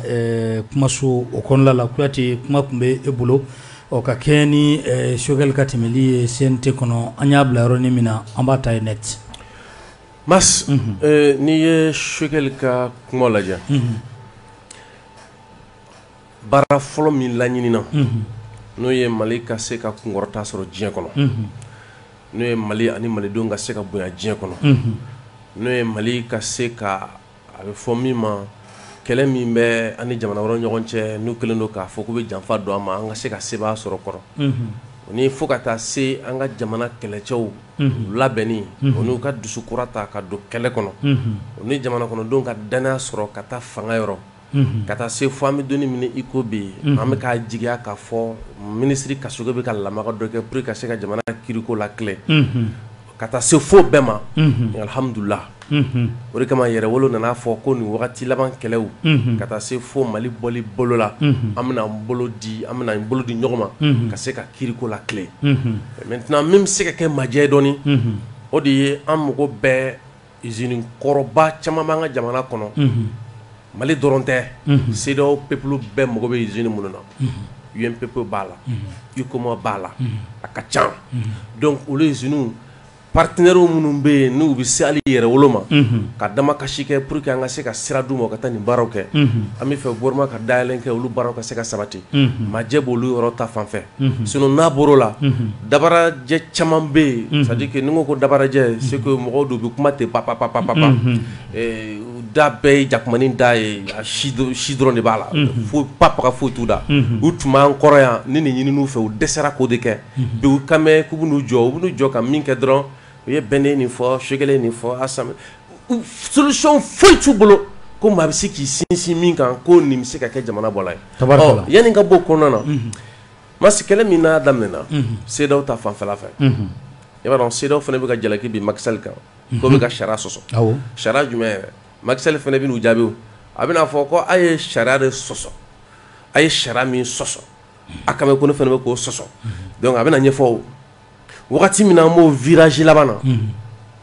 min kama an kanubagaw yɛrɛ ou bien minnu bɛ kɛlɛ in kɔnɔ sɛbɛ yɛrɛ la u kana to ka bi hakili fɛgɛya kɔnɔ ka su kɔn an yɛrɛ la o kelen na G5 Sahel dɔw ko ko pour que an ti G5 Sahel kɛlɛ dɔw fana y'o kuma fɔ c'est à dire que anw sigilen ɲɛ bɛ ko ninnu na de koyi Ala ta ko an b'a kalama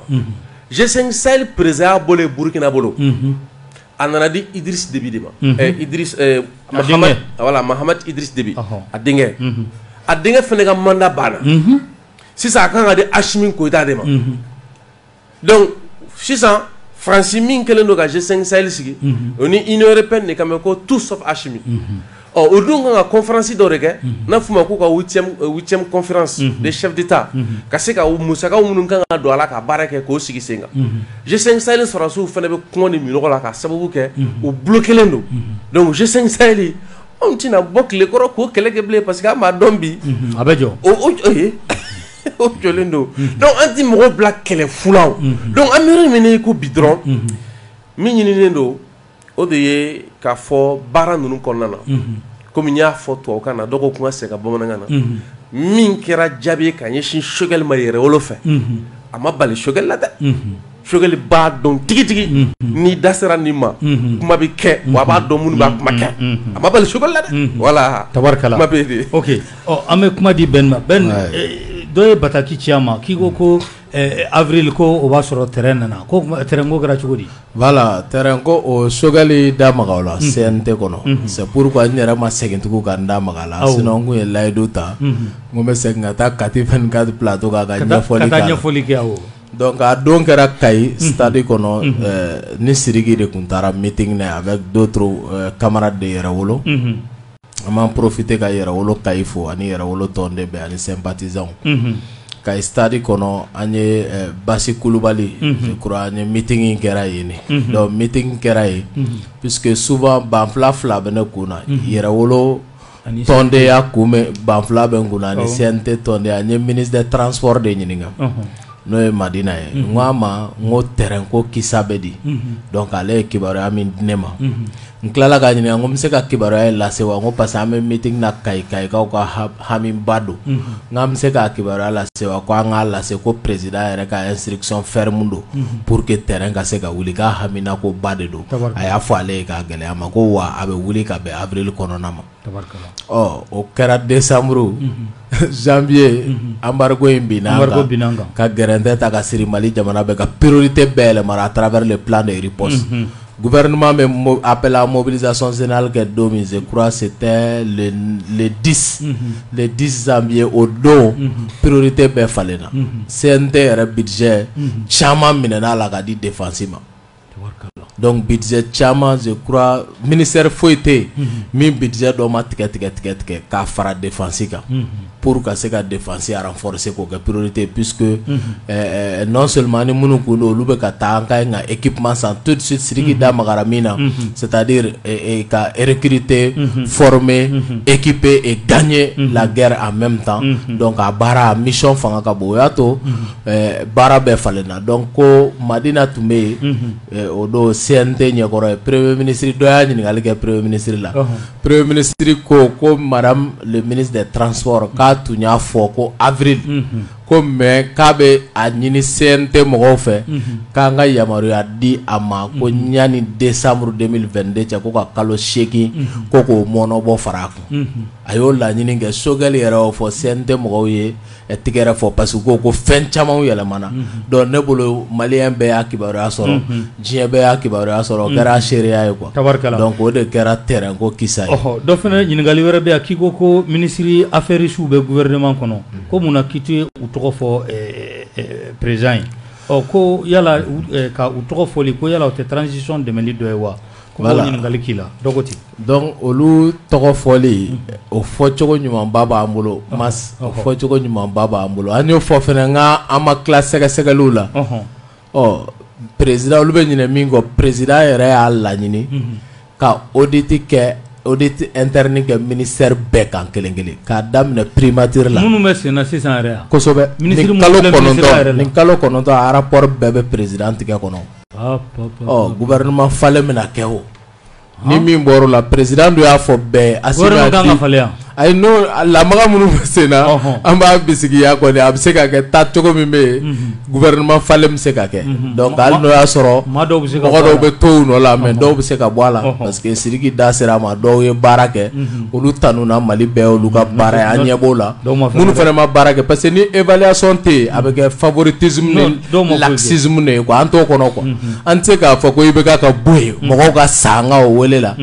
aw fana ka na tugu faire di IBK sans IBK an ye bandaw ni Mokhtar Wane kɛlɛ aw nana an k'a mango aw ta k'aw ye ka dɔ tigɛ k'o tulu la yen ka dɔ tigɛ k'o ji la k'u k'u sigi tile la ko ni min ta jara o ka gɛrɛ ka to dun donc o tɛ tiɲɛ ye walayi an t'o kɛ maliyɛn suguya min b'an bolo n'aw taara ka baara kɛ an b'aw bɛɛ kiiri cogoya kelen de la quoi donc o min bɛ yen Assimi ka indicateur b'a yɛrɛ tigɛ kɔnɔ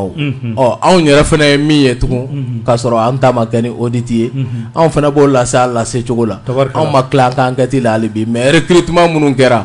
mɔgɔw de sera anw ma ni daliluya police direction police b'o la kanam fana b'o la kosɛbɛ o de sera anw ma donc ko caman na a bɛ k'o fɛsɛfɛsɛ an b'o fɛsɛfɛsɛli kan ani engrais ko parce que anw ye min fɔ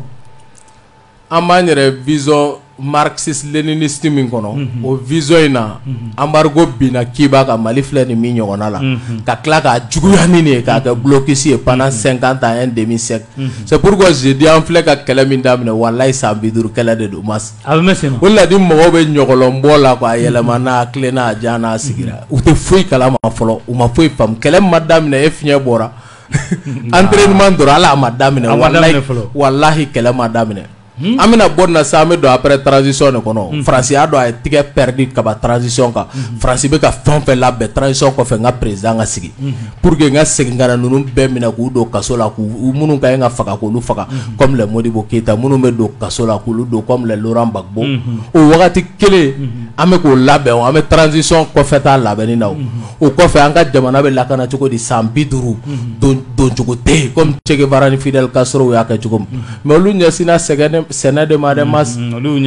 bita Umaru Koyite a ko kɔrɔbara la wolo ko kunkolo tɛ baara kɛ an k'an jija dun ka fa ka sabati quoi mas olu ye timi kala ka timi kala ani malo u y'u wasa don de la u ka jamana économie sigira kan san 50 b'u danbe la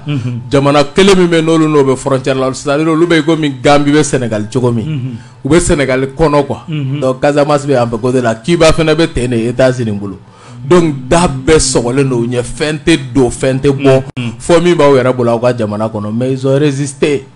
ou résistera fo ka se bi ma u jɔr'u sen kan parce que vision ko de don donc anw bolo bi an ka proposition ye min ye ale gouvernement ma an y'a proposition na s'u ma an ka sɛnɛ dɔw b'a la bon an ka engrais ko kuma an ye kibaruya dɔw ni document dɔw sɔrɔ o fana la masse fɛrɛla tɛ yan ou bien sisan donc c'est pourquoi an y'o de fɔ an ma tila an ka enquête la fɔlɔ mais an bɛna kuma donc n'olu baaraw kɛra fana il faut que sanction ka kɛ o ye diyagoya de et c'est là aussi pour terminer question dɔw fana posera ma CNT kɔnɔ c'est important an k'o fɔ par exemple don min na ni embargo kɛra a b'a sɔrɔ Sidiki ninnu bɛ mission na 10 janvier kɔ na anw ye conférence de presse kɛ anw minnu tora yan o conférence de presse senfɛ an ka plan de riposte fɔlɔ kɛra mun ye ko jamana marabaga bɛɛ yɔrɔ Asimi ye tɔn di kaban ale ye dɔ bɔ a sara la an ko bɛɛ ka dɔ bɔ i sara la mais u m'u tulo jɔ a kɔrɔ CNT mɔgɔw yɛrɛ b'i wele kɛrɛfɛ bɛn i bɛna fragiliser nin kuma dabila bon a lajɛ u bɛ solidarité kɛ jumɛn ye sisan solidarité ye jumɛn ye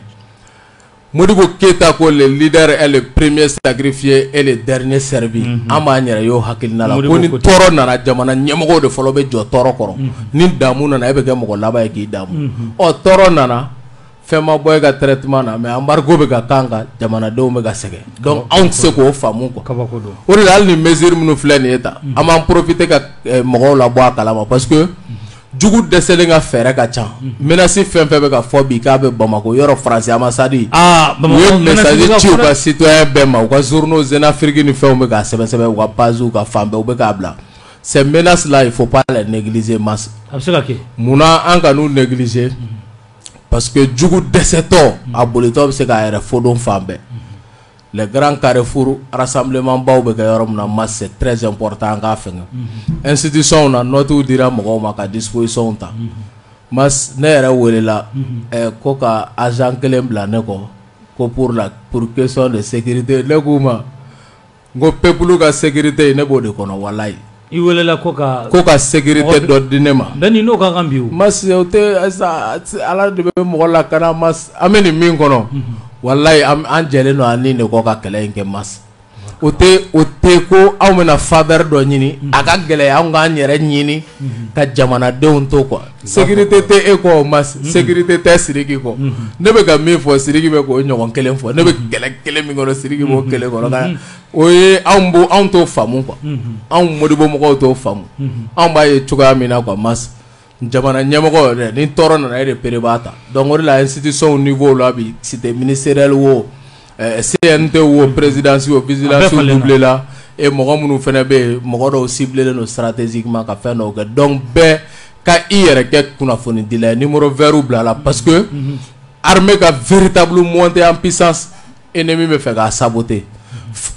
Faransi n'a ka terroriste dilanenw n'u bɛ ka min kɛ Ala kana se nɔgɔya u ye k'a fɔ k'u sera ka mugu dɔ fodon Bamako jamana yɔrɔ dɔ la bi opération kamikaze dɔ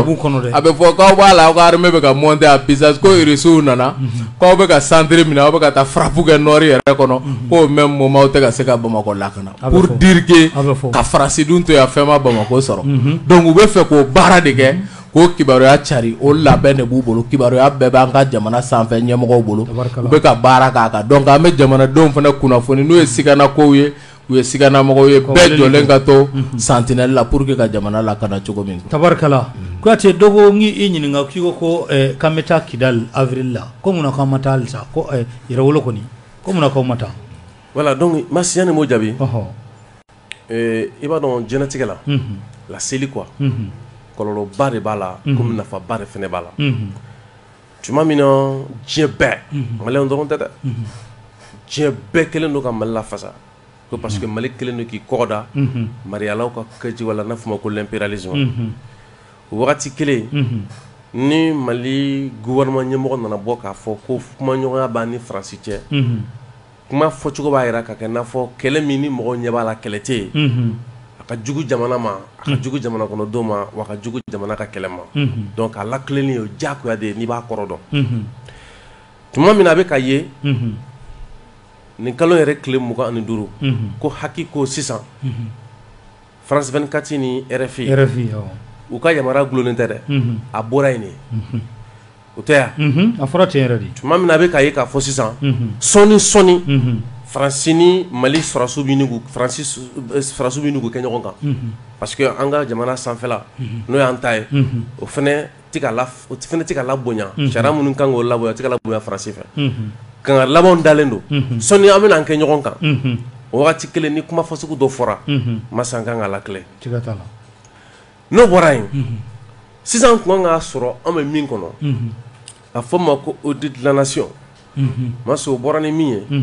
ACI kɔnɔ so 300 ani so 52 o de bɛ Mali gouvernement bolo location na a yɛrɛ b'a kɔnɔ a yɛrɛ ka yɔrɔ mais dɔw b'u k'u yɛrɛ kɛ ko opposant olu ɲɛ t'o la ko fond Covid-19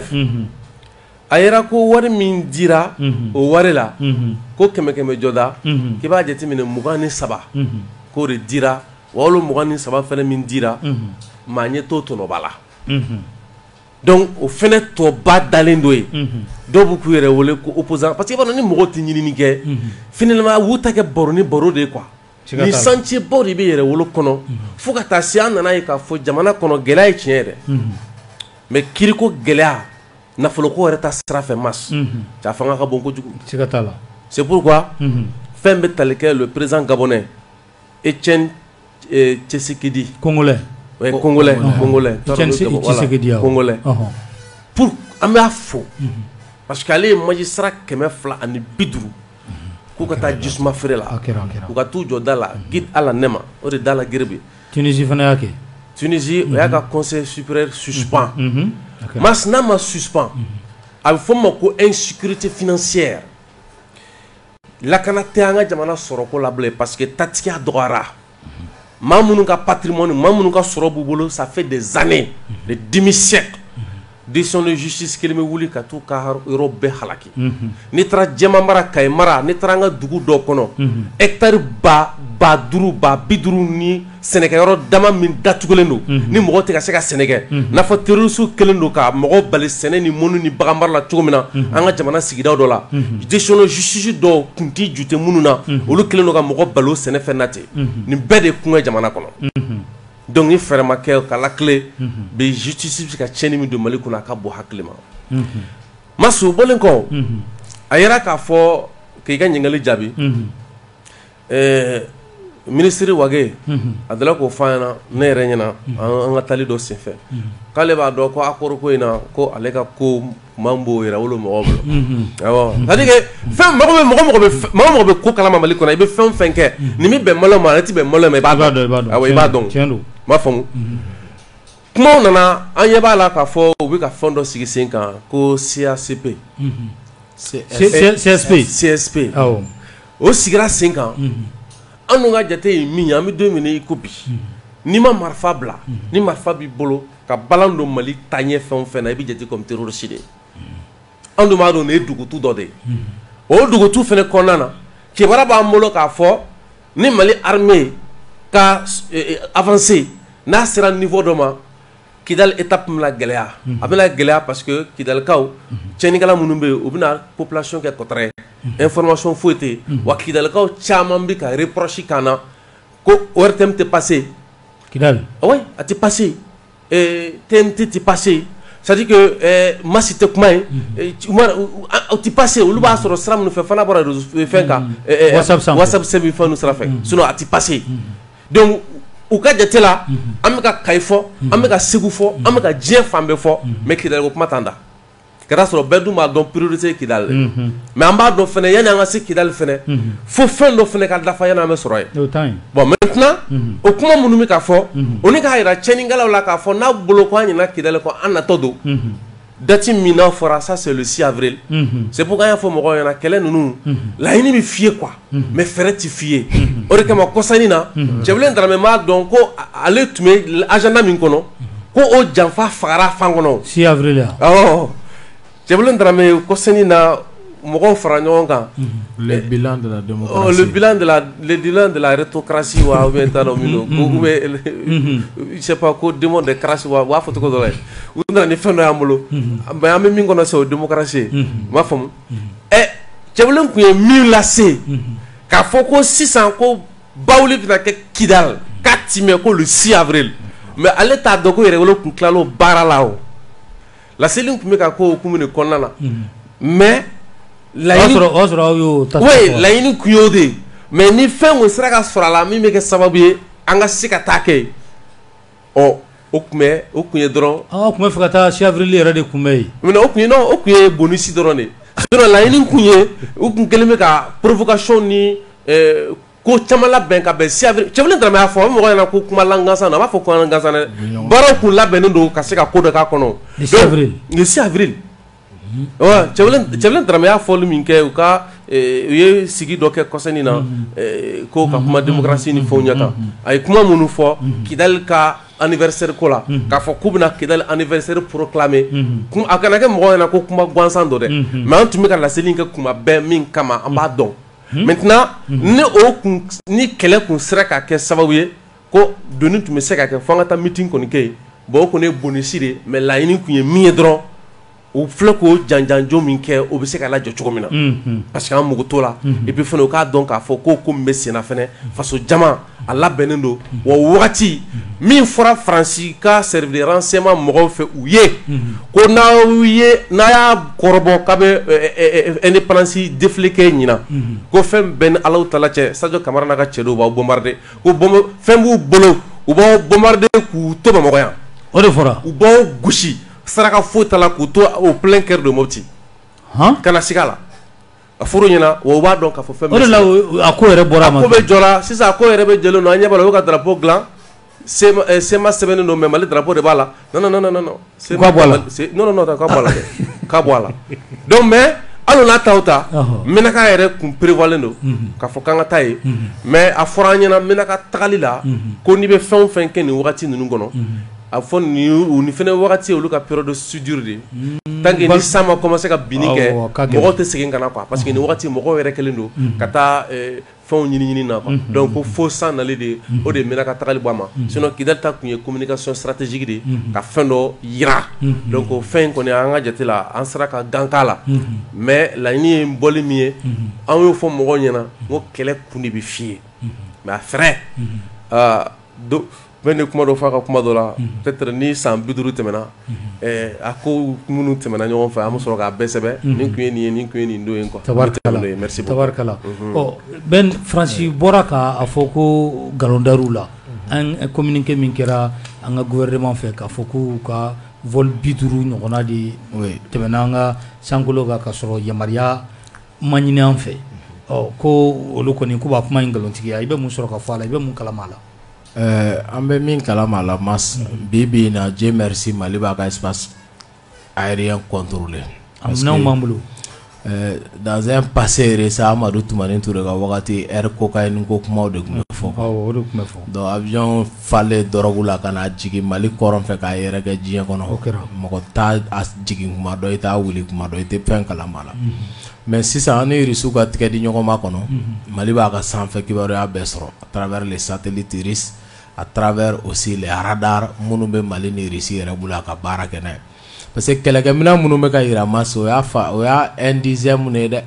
a fitinin de y'o ye wallahi pour preuve a kɛlɛkɛminɛn ninnu tɛ scanner yɛrɛ aéroport la Mas a bɛ bɔ Moscou cogo min a bɛna jigin Bamako tɛ direct a ka ɲi ka taa yɔrɔ min a bɛ taa yɔrɔ la a bɛ taa bila yen aéroport puisque an ka aéroport hali bi u contrôlelen don Faransiw fɛ quoi a tɛ tɛmɛ hali yen fɛ non a tɛ scanner ni minɛn fɛn fɛn donna aéroport kɔnɔ a bɛɛ bɛ scanner de k'a sifaya dɔn fɛn min minɛn don mun fɛn don o tɛ ninnu na o tɛ dɔn ni min yira la télé la Sadio Camara fɛ information reste dans l'information on va pas rentrer dans la révélation mun gonolen don o tɛ fɔ parce que an bɛ kɛlɛ de kɔnɔ kɛlɛ kɔnɔna na n'i ye kelen yira kɛnɛ kan f'i ka 9 to dogo la quoi o de la i bɛ se ka sebaaya sɔrɔ jugu kan mais ne nana tan bɛɛ da lɛfɛ kɔnɔ o de la n'an ye Sadio ye aéroport la kuma o kuma mɔgɔ b'a fɔ k'an bɛ ka armes san ko k'u exposer u t'a dɔn quoi walayi ni kɛlɛ in jate minɛlen don révolution intelligente don Mas donc Faransi bɛ pan ni fɛn fɛn la an ka jamana kunna de janvier à maintenant an ka kɛ kalo 4 ye tile 30 kuru 4 o tɛ 120 ye o 120 ni avion panko 50 kɛ a bɛ i b'a fɔ tile 3 o tile 3 avion bɛ panko 1 kɛ an ka sangolo la donc fɛn o fɛn jalakilen don Faransi la o de b'o bɛɛ sɛbɛntiya c'est pourquoi u dafasa jalen bɛ u dafasa jalen don ma mɔgɔ ye diɲɛ kɔnɔ min dafasa jalen ka zon bɔ i b'a minɛ a bolo a b'a f'i ɲɛna k'a barama ye nɔrɔ ale la de o de ye nin ye u bɛ k'an ka dugu jukɔrɔ nafolo min bɔ o tali de don kelen u bɛ ka na ni kɛlɛkɛcɛ minnu ye ka na tiɲɛni k'an ka jamana kɔnɔ olu jiginni de don parce que u bɛ taa hélico jigin u tɛ aérodrome respecté u tɛ aéroport respecté donc u bɛ taa jiginni min kɛ ni vu ni ko ni u bɛ ka taa mun kɛ a tɛ mɛn o localité kɛrɛfɛ attaque bɛ kɛ wa mɔgɔw b'a fɔ minnu bɛ filakan mɛn ko n'i y'u kumakan mɛn k'i tɛ Mali filakan mɛn o la donc tu sais bel et bien que ninnu transportera de ka na mission dɔ kɛ et ensuite u bɛ segin n'u ye quoi donc o b'o de seereya wa document de vol munnaw bɛ falsifier k'a fɔ an bɛ ka taa an ka mɔgɔw ravitailler k'a sɔrɔ Ala b'a dɔn kira b'a dɔn i bɛ sanubɔ la juste à 15 km de Kidal i bɛ dugu jukɔrɔ nafolobɔ la aw bɛ ka min don anw ka kɛlɛ la o de bɛ ka fɔ diɲɛ bɛɛ ko mɛn o de bɛ taa f'u ka assemblée ɲɛkɔrɔ o de bɛ fɔ parlement européen ɲɛkɔrɔ o de bɛ fɔ union européenne mais aw bɛ ka joli sɔrɔ o tɛ fɔ k'an ko ninnu tɛ nɔrɔ dɔnkili la gansan aw yɛrɛ ko teriya tɛ jamana ni jamana cɛ ko nafa ɲini de don o y'aw yɛrɛ ka principe ye nin ko jɛyara kɛnɛ kan sa mɔgɔw k'a dɔn quoi ko an tun bɛ kumanin dɔ fɔ kuma caman ko ni ye ndolen dala nalen jɛgɛ yɔrɔ k'a mana baloli kama mais ale nana ale yɛrɛ ka balo de kama ka jɛgɛ k'a ka balo ye o de ye nin ye Faransi de bɛ balo anw na o OCRS plan min tracera kabiri 10 janvier 57 les fondamentaux n'ont pas changé anw sigilen don bi ka vision kɛ cogo min na court moyen long terme pour la libération du Mali et de l'Afrique toute entière anw ka génération bɛ se ka farafinna kana bila cogo di an bɛ k'o miiri kɛ cogo min sur une durée de 50 ans Français ninnu b'o baaraw de kɛ sur une durée de 1 siècle 100 ans 100 ans ka ɲi ka nin kɛ 20 an ka nin ka nin kɛ 40 an ka nin kɛ 100 an ka nin kɛ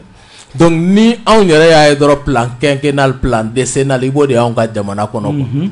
c'est très dommage plan da ye 100 ans ye anw ka jamana kɔnɔ or i b'a lajɛ de en génération vision jumɛn bɛ politique de développement jumɛn b'i bolo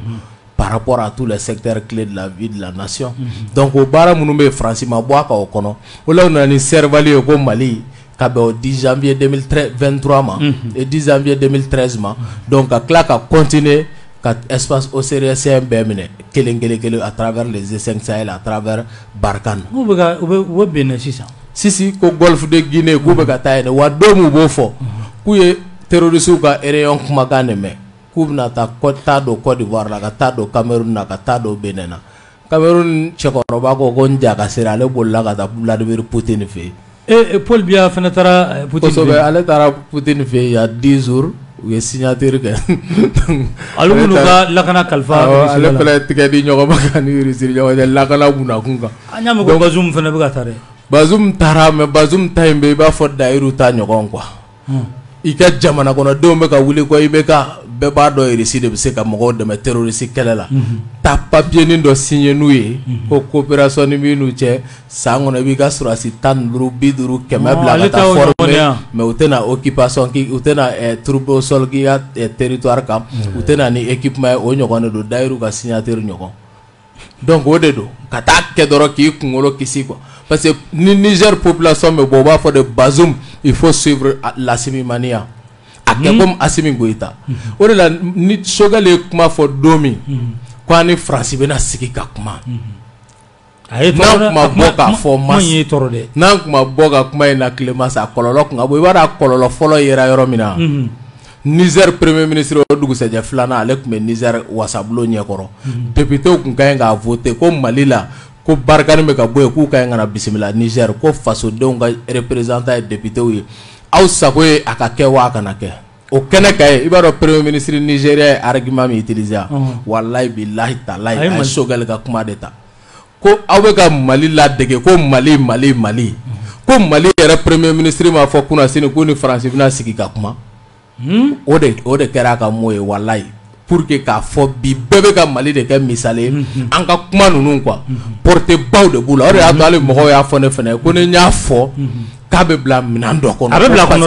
bila kɔnɔ ko ne t'a fɔbaga ye quoi donc n sɔnna n y'o bɛɛ faamu quoi wallahi n y'a faamu donc pourquoi parce que o de y'anw ka force ye yɛrɛ bonya t'anw na quoi et puis a t'anw kunkolo la k'an bɛ ko dɔn ni diɲɛ bɛɛ anw sɔnnen don ko an bɛ mɔgɔw jalaki cogo min na on n'est pas exempt de reproche jalaki yɔrɔ b'anw yɛrɛ la i b'an jalaki e don o don nin tɛ kunbɔ nin tɛ kunbɔ ye kunba kelen ani an farala ɲɔgɔn kan ten k'an jogojugu dɔ b'u la halisa a ka ca Ala fɛ an bɛ ɲa ka t'o de fɛ quoi donc pour dire que Burkinakaw bɛ ka bɔ kɔsa in na bɛɛ y'a ye ko Damiba il faut faire l'Assimi Mania faire comme Assimi a ka kɛlɛcɛw nana donc yɛrɛwolo yɛrɛ ye jɔyɔrɔba k'o la mas pour que u kana sigi ka kuma bɛ kɛ parce que u ka population bɛ na yan de Damiba ka fanga ta ni bi cɛ u ka jamana kɔnɔdenw organisation minnu wulilen don u nana yɛrɛwolo rencontrer 6 fois fanga tali ni bi cɛ an ye baara sugu bɛɛ kɛ an ko aw bɛ comme organisation de la société civile anw yɛrɛ bɛ organisation de la société civile an bɛɛ limitelen don décision bɛ Damiba ni Assimi de bolo wa mɔgɔ caman bɛ aw ka fanga kɔnɔ minnu ye Prytanée kɛ u ni Assimi y'a kɛ Kati yan ɲɔgɔn fɛ Damiba yɛrɛ ye san 2 ni kɔ kɛ Bamakɔ yan Assimi ka 18 août o ye Damiba sɔrɔ a ka so Bakɔjikɔrɔ ni Golfu la an ko u yɛrɛ ka ɲɔgɔn wele u ka ɲɔgɔn sɔrɔ an ye baara kɛ cogo di u bɛ se ka don en contact ko caman bɛ se ka kɛ a ka kɛ au niveau institutionnel jamana ɲɛmɔgɔw ka ɲɔgɔn sɔrɔ n'u sɛbɛ ye pour que ka taa RICI la u ni RICI k'u tigɛ di ɲɔgɔn ma o baara ka kɛ mais n'u sɛbɛ to ye ni sunkalo banna wallahi an bɛna taa Wagadugu an bɛ taa marche ba kɛ Wagadugu min kɛra an fɛ place de l'indépendance la o ɲɔgɔnna Wagadugu an kɛlen ka rendez-vous di bɛɛ ma n'an bɔra Wagadugu dɔrɔn an bɛ taa Niger wallahi mɔgɔw bɛ k'a fɔ CEDEAO kɛlɛ sanction min ka i tɛ voyager an ko baasiw tɛ siran muru ɲɛ wallahi an bɛ taa a k'u tulo ma da dɔrɔn mɔgɔw k'u tulo ma da sunkalo bɛna ban an bɛ taa Wagadugu an tɛ France to yen n'a donna mɛnɛmɛnɛ wo kɔnɔ an bɛ don a nɔfɛ wallahi ala e ni a bɔr'i fɛ yen k'a sigi i ka frontière la a ma taa donc an ka sɔn k'an ka mission générationnelle kɛ quoi donc pour dire que yɛrɛwolo y'a fɔli min kɛ k'an bɛ taa 6 avril kɛ Kidal pour que ka bɔ kuma la ni o ye quoi mas o wulikajɔ min kɛra a kɛra sababu ye hali sema mɔgɔw y'a ɲini u ni ne kumana sema wallahi ne ko u bɛ Mali ko dilan halisa dɔw b'u la olu ko tiɲɛ na ils avaient rêvé dɔw b'u la u ko tiɲɛ na u kunkolo français layidu min ta k'a bɛ se ka kɛ ko mais ko Mali ye peuple debout de ye ko an tɛ sɛgɛn an tɛ saliya an tɛ ɲina an t'a bila dɔw dɛsɛra donc san 10 kɛlɛ kɔfɛ bi acteurs principaux caman tun bɛ yen dɔw fagara dɔw sara dɔw dɛsɛra dɔw ka hakilinaw falenna dɔw sɔnna ka réalité lajɛ en face u ko bi olu bɛ min ɲinina o ye nin ko in yɛrɛ olu bɛ bɔ a kɔnɔ de façon honorable a kana fɔ u taar'u ka dugudenw nɛgɛn ka don ko la niw bɔnna mɔgɔw tɔɔrɔla bi tugun ka na ko non ko Sinimani lakɛrɛ don donc k'u tɛna se k'o min fɔ u fana bɛ bɔda ɲini na mais olu tɛna fɛn kɛ parce que respecte le leadership de Assimi Goïta et que bi jamana be kata sira min kan ka lajɛ an bɛ ɲɔgɔn sɔrɔ Maliba kelen kɔnɔ cogo di hali o mas an bolo sisi fɛnɛ ka ɲi ka kɛ o fɛnɛ la dɛ le pardon oui mais yɔrɔ dɔw bɛ yen ko dɔw dansa kɔnɔ fɔ ɲangini ka kɛ donc o kɛra sababu ye u ma fɛn kɔni kɛ o mais u ko n'anw taara ko ye provocation u y'o de fɔ ne ɲɛna walayi ko ni aw taara ko olu ka indépendance proclamé 6 avril 2012 ko anw kana 6 avril 2022 10 ans après ko ye provocation k'u b'a ɲini anw fɛ k'an kana to u lajaba ka yira diɲɛmɔgɔ la ko non tɛ u bɛ obligé olu fana b'a essayer k'u b'u yɛrɛ lajɛya donc u ka mɔgɔw ɲɛkɔrɔ k'a bɛ se ka kɛ ko caman ye après yɛrɛwolo Tesaleti sigira o de kɔnɔ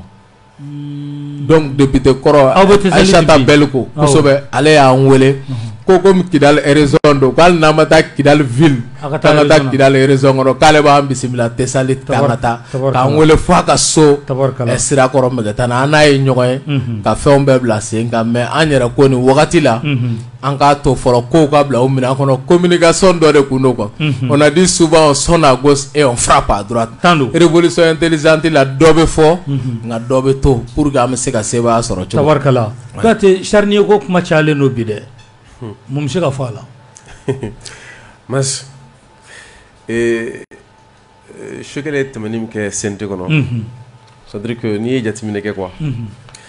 a suivra diɲɛ fan bɛɛ fɛ ka tɛmɛ Mali kan Malien ma suivi Malien ma suivi bon a tun bɛ ka fɔ kan min fana la kan tɛ Masi cɛ lamɛnni de gɛlɛyara an ka jamana in kɔnɔ yan lamɛnni gɛlɛyara kojugu parce que mɔgɔw tɛ lamɛnni kɛ k'a dɔn min fɔra mɔgɔ bɛ lamɛnni kɛ k'a ye n bɛ se ka mun de fɔ Masi ma bon n'i y'o kɛ i b'o de ye o mais i b'o min ye n'i appel à la nation kɛla dɔrɔn i b'a ye k'i kun sigilen bɛ fu kunna quoi awɔ suna caman bɛ nimisa ka vidéo kelen na k'a b'a dɔn ko jayi non o de la n ko jamukan ye a nafa bonyana trop u ka analyse bɛɛ de bɛ taa a si tɛ sababa ye u ko k'u tɛ se ka Faransi lata dɔw ko k'a ye jɔn ɲini a bɛ se ka Faransi lata dɔw ko foyi t'a bolo ko fo u nana fɔ tugun ko k'e joli bɛ ka compte la ko wari yɛrɛ bɛ ka compte ko fɛn b'o la fɛn tɛ Russie bolo Russie bɛ ka wari d'a ma c'est compliqué donc i b'olu ko minnu kɔnɔ a fɔra dɔw fɛ kɔsanni na ko CEDEAO ko la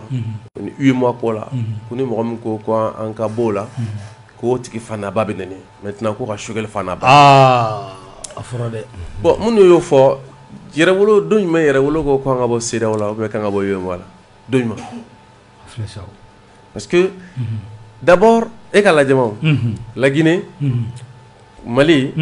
ko 1006 kilomètres dɔw bɛ n'o tagama kɛ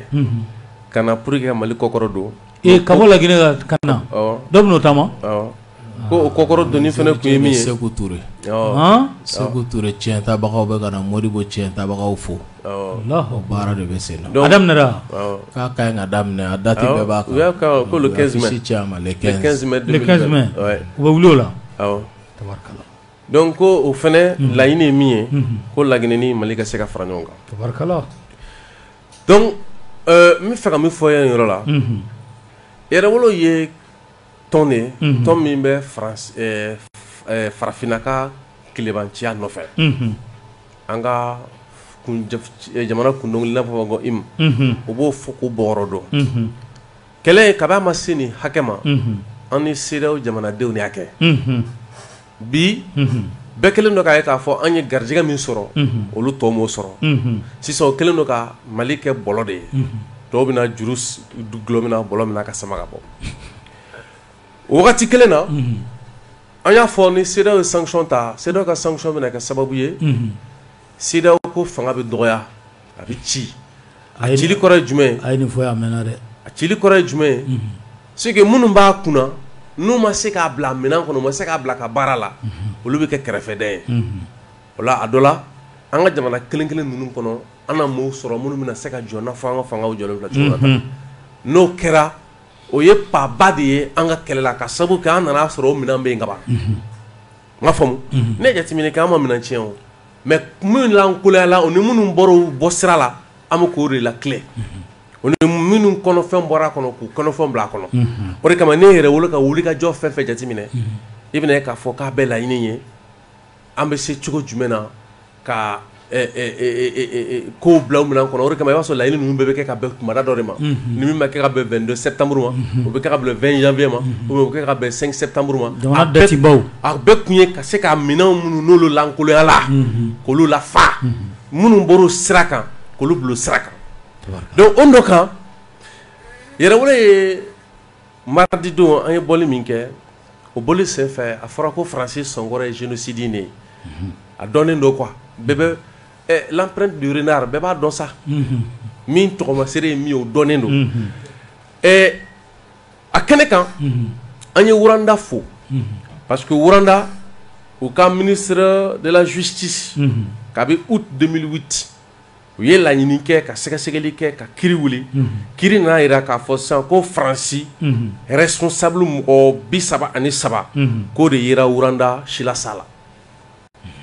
mɔgɔ 33 a mɔgɔ 33 la François Mitterrand tɔgɔ b'a la Fransi jamana famakɔrɔ awɔ Alain Juppé tɔgɔ b'a la awɔ Alain awɔ affaire étrangère kɔrɔ agɛlɔ kelen na min ye tɛgɛrɛ ba fɔ non min ye tɛgɛrɛ fɔ ma fɔ ma François Léotard b'a la ouais Hyper Védrine o b'a la Édouard Balladur b'a la donc pratiquement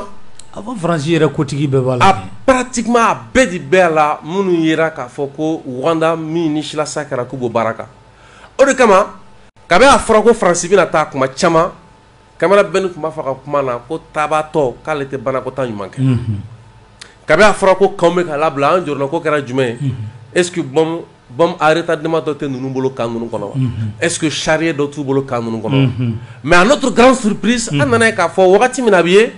ko Gossi kan labilali wagatiw sera le 17 avril an nana ye k'a fɔ an nana ye an balila k'a ye ko Faransi ka a bɛ fɔ min ma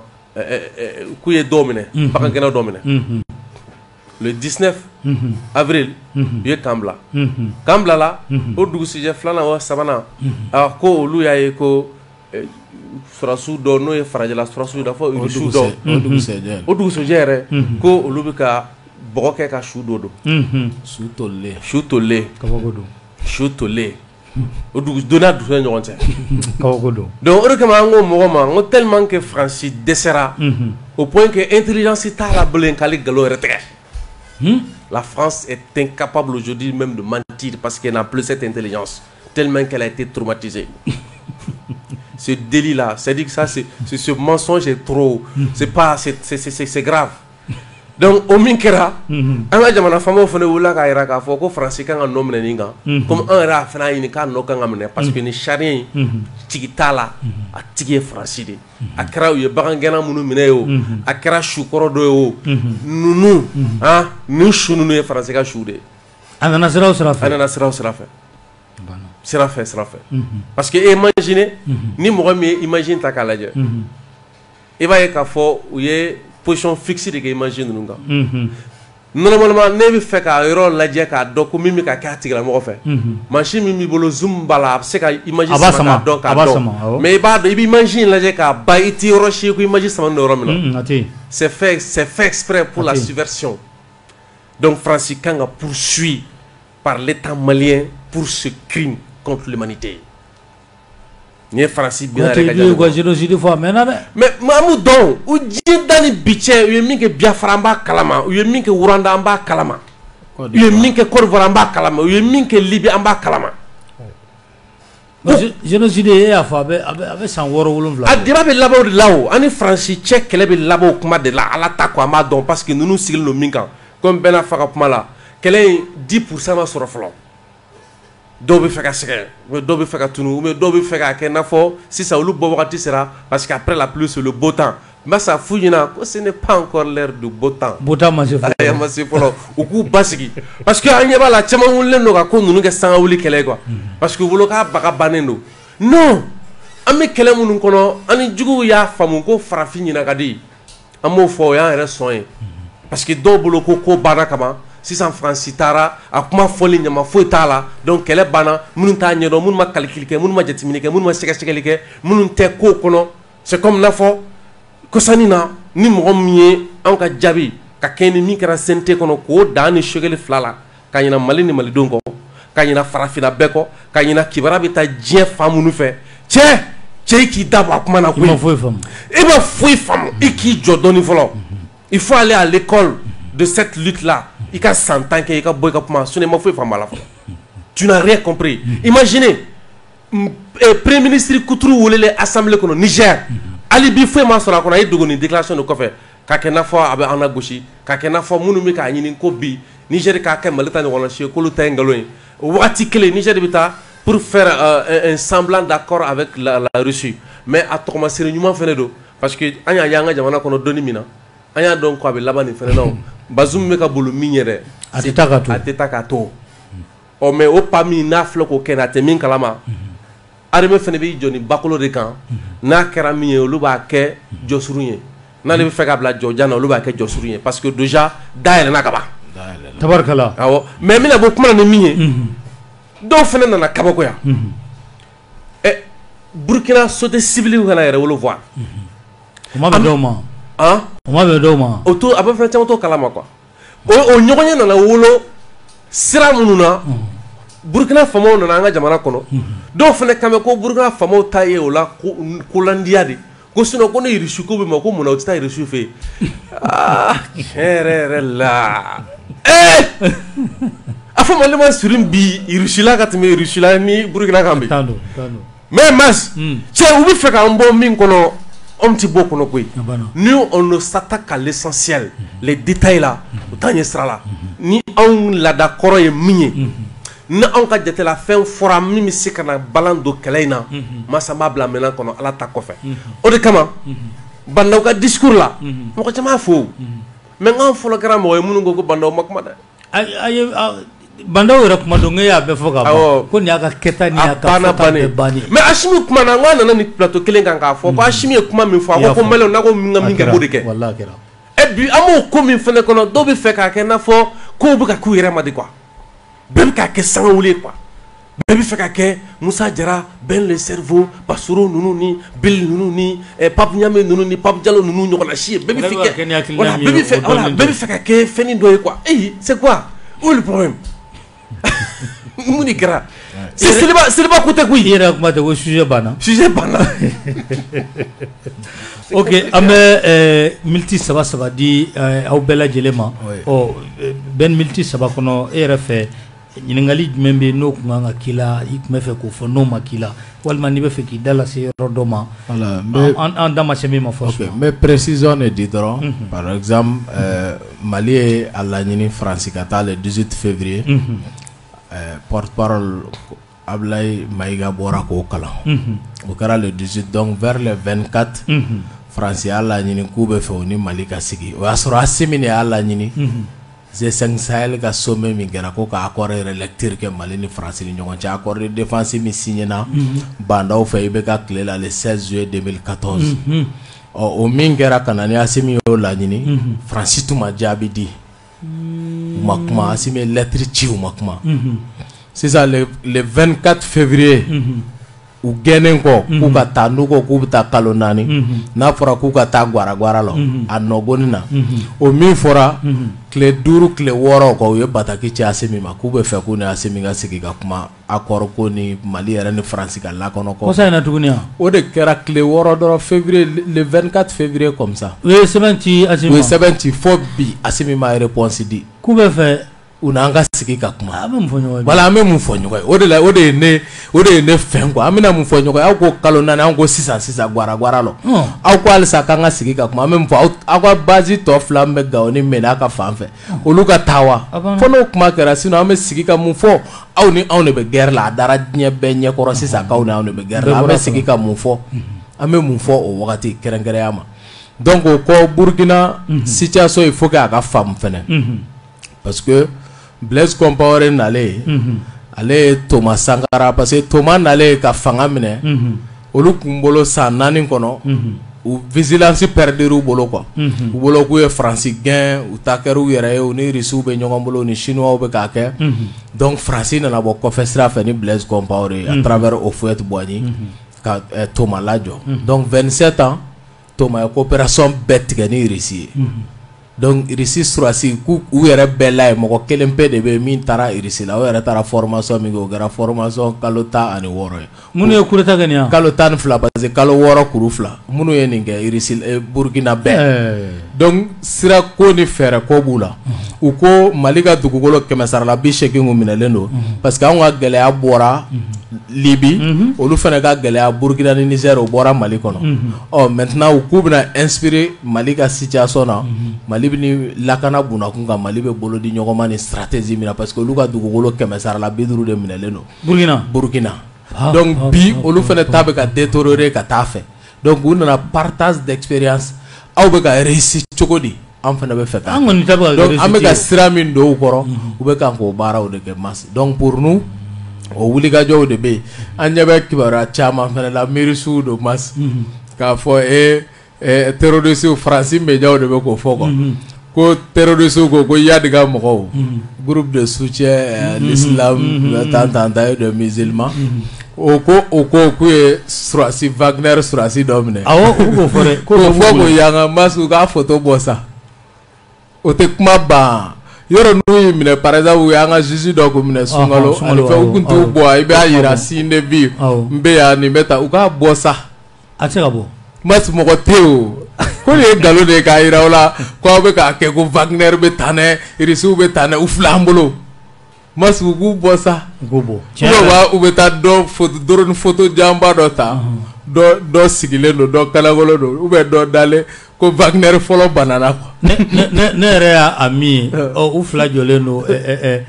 o ye min ka Wagner surasi ye o dalen don u bɛ ka kuma u bɛ tila ka wuli ka marifa minɛ ni fila bɛɛ non u bɛ se mise en scène la toro ko Wagner banalen don ko banalen yara sa a bɛ dɔgɔtɔrɔso jumɛn la de ou bien u b'u jɔ ko Mali ka hélico endommagera ko kuma suguyaw fɔ tiɲɛw tɛ donc u bɛ fɛ ka c'est-à-dire k'an lasali an ka armée ka monter en puissance la an n'an ni irisiw ka tigɛ di ɲɔgɔn ma quoi o tɛ tiɲɛ ye quoi o tɛ se ka kɛ quoi donc o de tun bɛ n bolo pour terminer ka ji datugu appel au calme sala ka masse appel au calme kɔfɛ vraiment bɛɛ ka nin ko in jigin an ka ɲɔgɔn minɛ on est une même équipe pour le même combat an k'an ka jamana nin kisi nka ni min jɛgɛnna hali sini masa an b'o lakile dɛ peut-être a lakile cogo n'a lakile baga n'a lakile yɔrɔ u y'o minnu fɔ an bɛ se k'an janto la mais nous veillons wallahi kɛlɛ in direction tɛ yɛlɛma tabarikala a tɛ yɛlɛma dɛ tabarikala donc an bɛ taa fɔ k'an se yɔrɔ la wa on va pas perdre de vue la vigilance min kɛra Baba Modibo Keita ka fanga kɔnɔ an y'o ye on reste vigilant an ye leçon b'o kɔnɔ parce que ko n'i ko ko dɔw ka Moro ka fanga fiɲɛ fɔ i b'a dɔn Maso olu bɛ min fɔ wa ko Modibo Keita tilela ko milisiw tun bɛ dan sago mɔgɔw kan jɔn ye Modibo bin ne milisi ɲɛmɔgɔ ka tila k'u tɔgɔ da ko comité de libération an ko ko comité de liquidation o de ye Musa Tarawele n'a ka mɔgɔw ye aw yɛrɛ min i bɛ ka ye ko aw ye fiɲɛ aw de tilala ka na ko aw ye fura ye donc an y'o leçon tiré Modibo ka fanga kɔnɔ mun y'a to Modibo lajɔra an y'a tiré mun y'a to Thomas Sankara lajɔra ni Ala sɔnna ni Asimi Goïta tora a bɛ sira min kan komi a ko dɔ min a ye yɛrɛ wolo a rencontré ko wallahi ni jamanadenw ko min ale b'o de kɛ n'u ko a ka min bila k'a b'o de bila tabarikala ni Asimi b'o sira kan an bɛ taa jusqu'au bout et c'est une mission d'un demi-50 ans et la victoire sera certaine. On ne va pas perdre de vue Ala k'an dɛmɛ donc an bɛ bɛɛ fo merci que Dieu bénisse le Mali. Ala k'o dugawu minɛ Kuyate ko mɔgɔ bɛ don yɛrɛwolo la cogo di ani k'a kuma kuncɛ mɔgɔ caman ye o bataki ci k'u bɛ fɛ ka don yɛrɛwolo la. bɛɛ ni tila ka numéro dɔ di mardi o mardi an bɛ bolobana yɔrɔ na a ka QG la mɔgɔ bɛ se ka ɲɔgɔn sɔrɔ yen masa bɛɛ bɛ fɔ ye yɛrɛwolo kuma bɛɛ bɛ fɔ assemblée de la wa contestation dan de b'a kɔnɔ gundo t'a la non gundo ye yɔrɔw kɛlɛ kɛcogo fɛɛrɛw bɛ yen olu yɔrɔ b'a la o diyagoya masa an bɛ min fɔ maliyɛnw ɲɛna anw ma diɲɛ kɔnɔ bi k'a fɔ ni karisa tɛ Mali tɛ yen o tɛ yen non non non donc bɛɛ k'i sigi n'o ye maliyɛn bɛɛ k'a sigi n'a ye n'i taara yɛrɛwolo QG la mardi don k'a bɔ bi sɔgɔmada la ka na sisan na dossier dama min donnen tɛgɛ kɔnɔ a bɛ dossier 13 bɔ kiriko gɛlɛya ni jamana ko caman bɛ yen fadi juguyaw ni ɲɛmɔgɔ dɔw fanga la u ka sendere kelen et puis a bɛ maliyɛnw ɲɛna o ko an minnu ko yɛlɛma ka kɛ ni an b'a kalama ko ni degun bɛ yen ko don min na n'anw bɛ fɛ ka bɔ ka marcher pour que o kala clé ko amna mo nyira la flola e ma nay mo nyira flola jolo mi no barakade a flani saw e ma be foli mi ga ko mo nugu kay juma kala misi bien na mo bolo ko kuma gwanza ne do ma gwansante na be mo mi nyina ko fien de ba ne shogal che ki bi profiter ni freki ki kundoni mi pempere di kuna ino la fien se ka do ni ma chedi ni ko ki bi jamana bla ka jamana kono don bla ka kelen sira bla mais fliquement ye amo fa assemblée ko la ambo fa radio la obi fo match obi fo Facebook kan na ma ben na be glanchu ko na be glanchu ko la so be fo de parce que fo mo ko hakli to fenkele na deme kara fanga chama jamana ko na ko mais muna deme ma mo nya parce que allo nyogon deme fo so chiliga allo nyogon deme flika mais andu o kamino nyogon deme ka bo flila kami nyogon deme ka mbolu sira kono donc o tabiya munu nana no ko kura munu nana masa fo mala ko re de gola no re de gola mayne na fra kan anye chaga ko parce que ko ani karsa gadi ni ashimi e fili doke na ashimi o kapta gana parce que ashimi na ngadi amato akata gana na teta na ngaji tela kama ngata teta folige are pori be datu wa teta masi kifo ajarani ka fo mo ko ena ko ama jigiya o numéro be ko sun digra mo ko chamana bon ni sun mana o ka sigi réflexion koroma kono o kan fer no bla kanimla voilà merci tabarakallah kwati ben numéro mas pour que gado yera wolola numéro nani mamulo anya mimbla numéro folo Ibrahim Maka Keita 78 indicatif kelen ko fe 78 76 44 51 numéro flana Pape Diallo 64 84 60 95 numéro sabana Drissa Mementa 75 30 37 08 numéro nanina Seydou Sidibé oui Seydou Sidibé voilà 69 68 02 05 tabarakallah voilà merci merci kalame ba bela jilen fo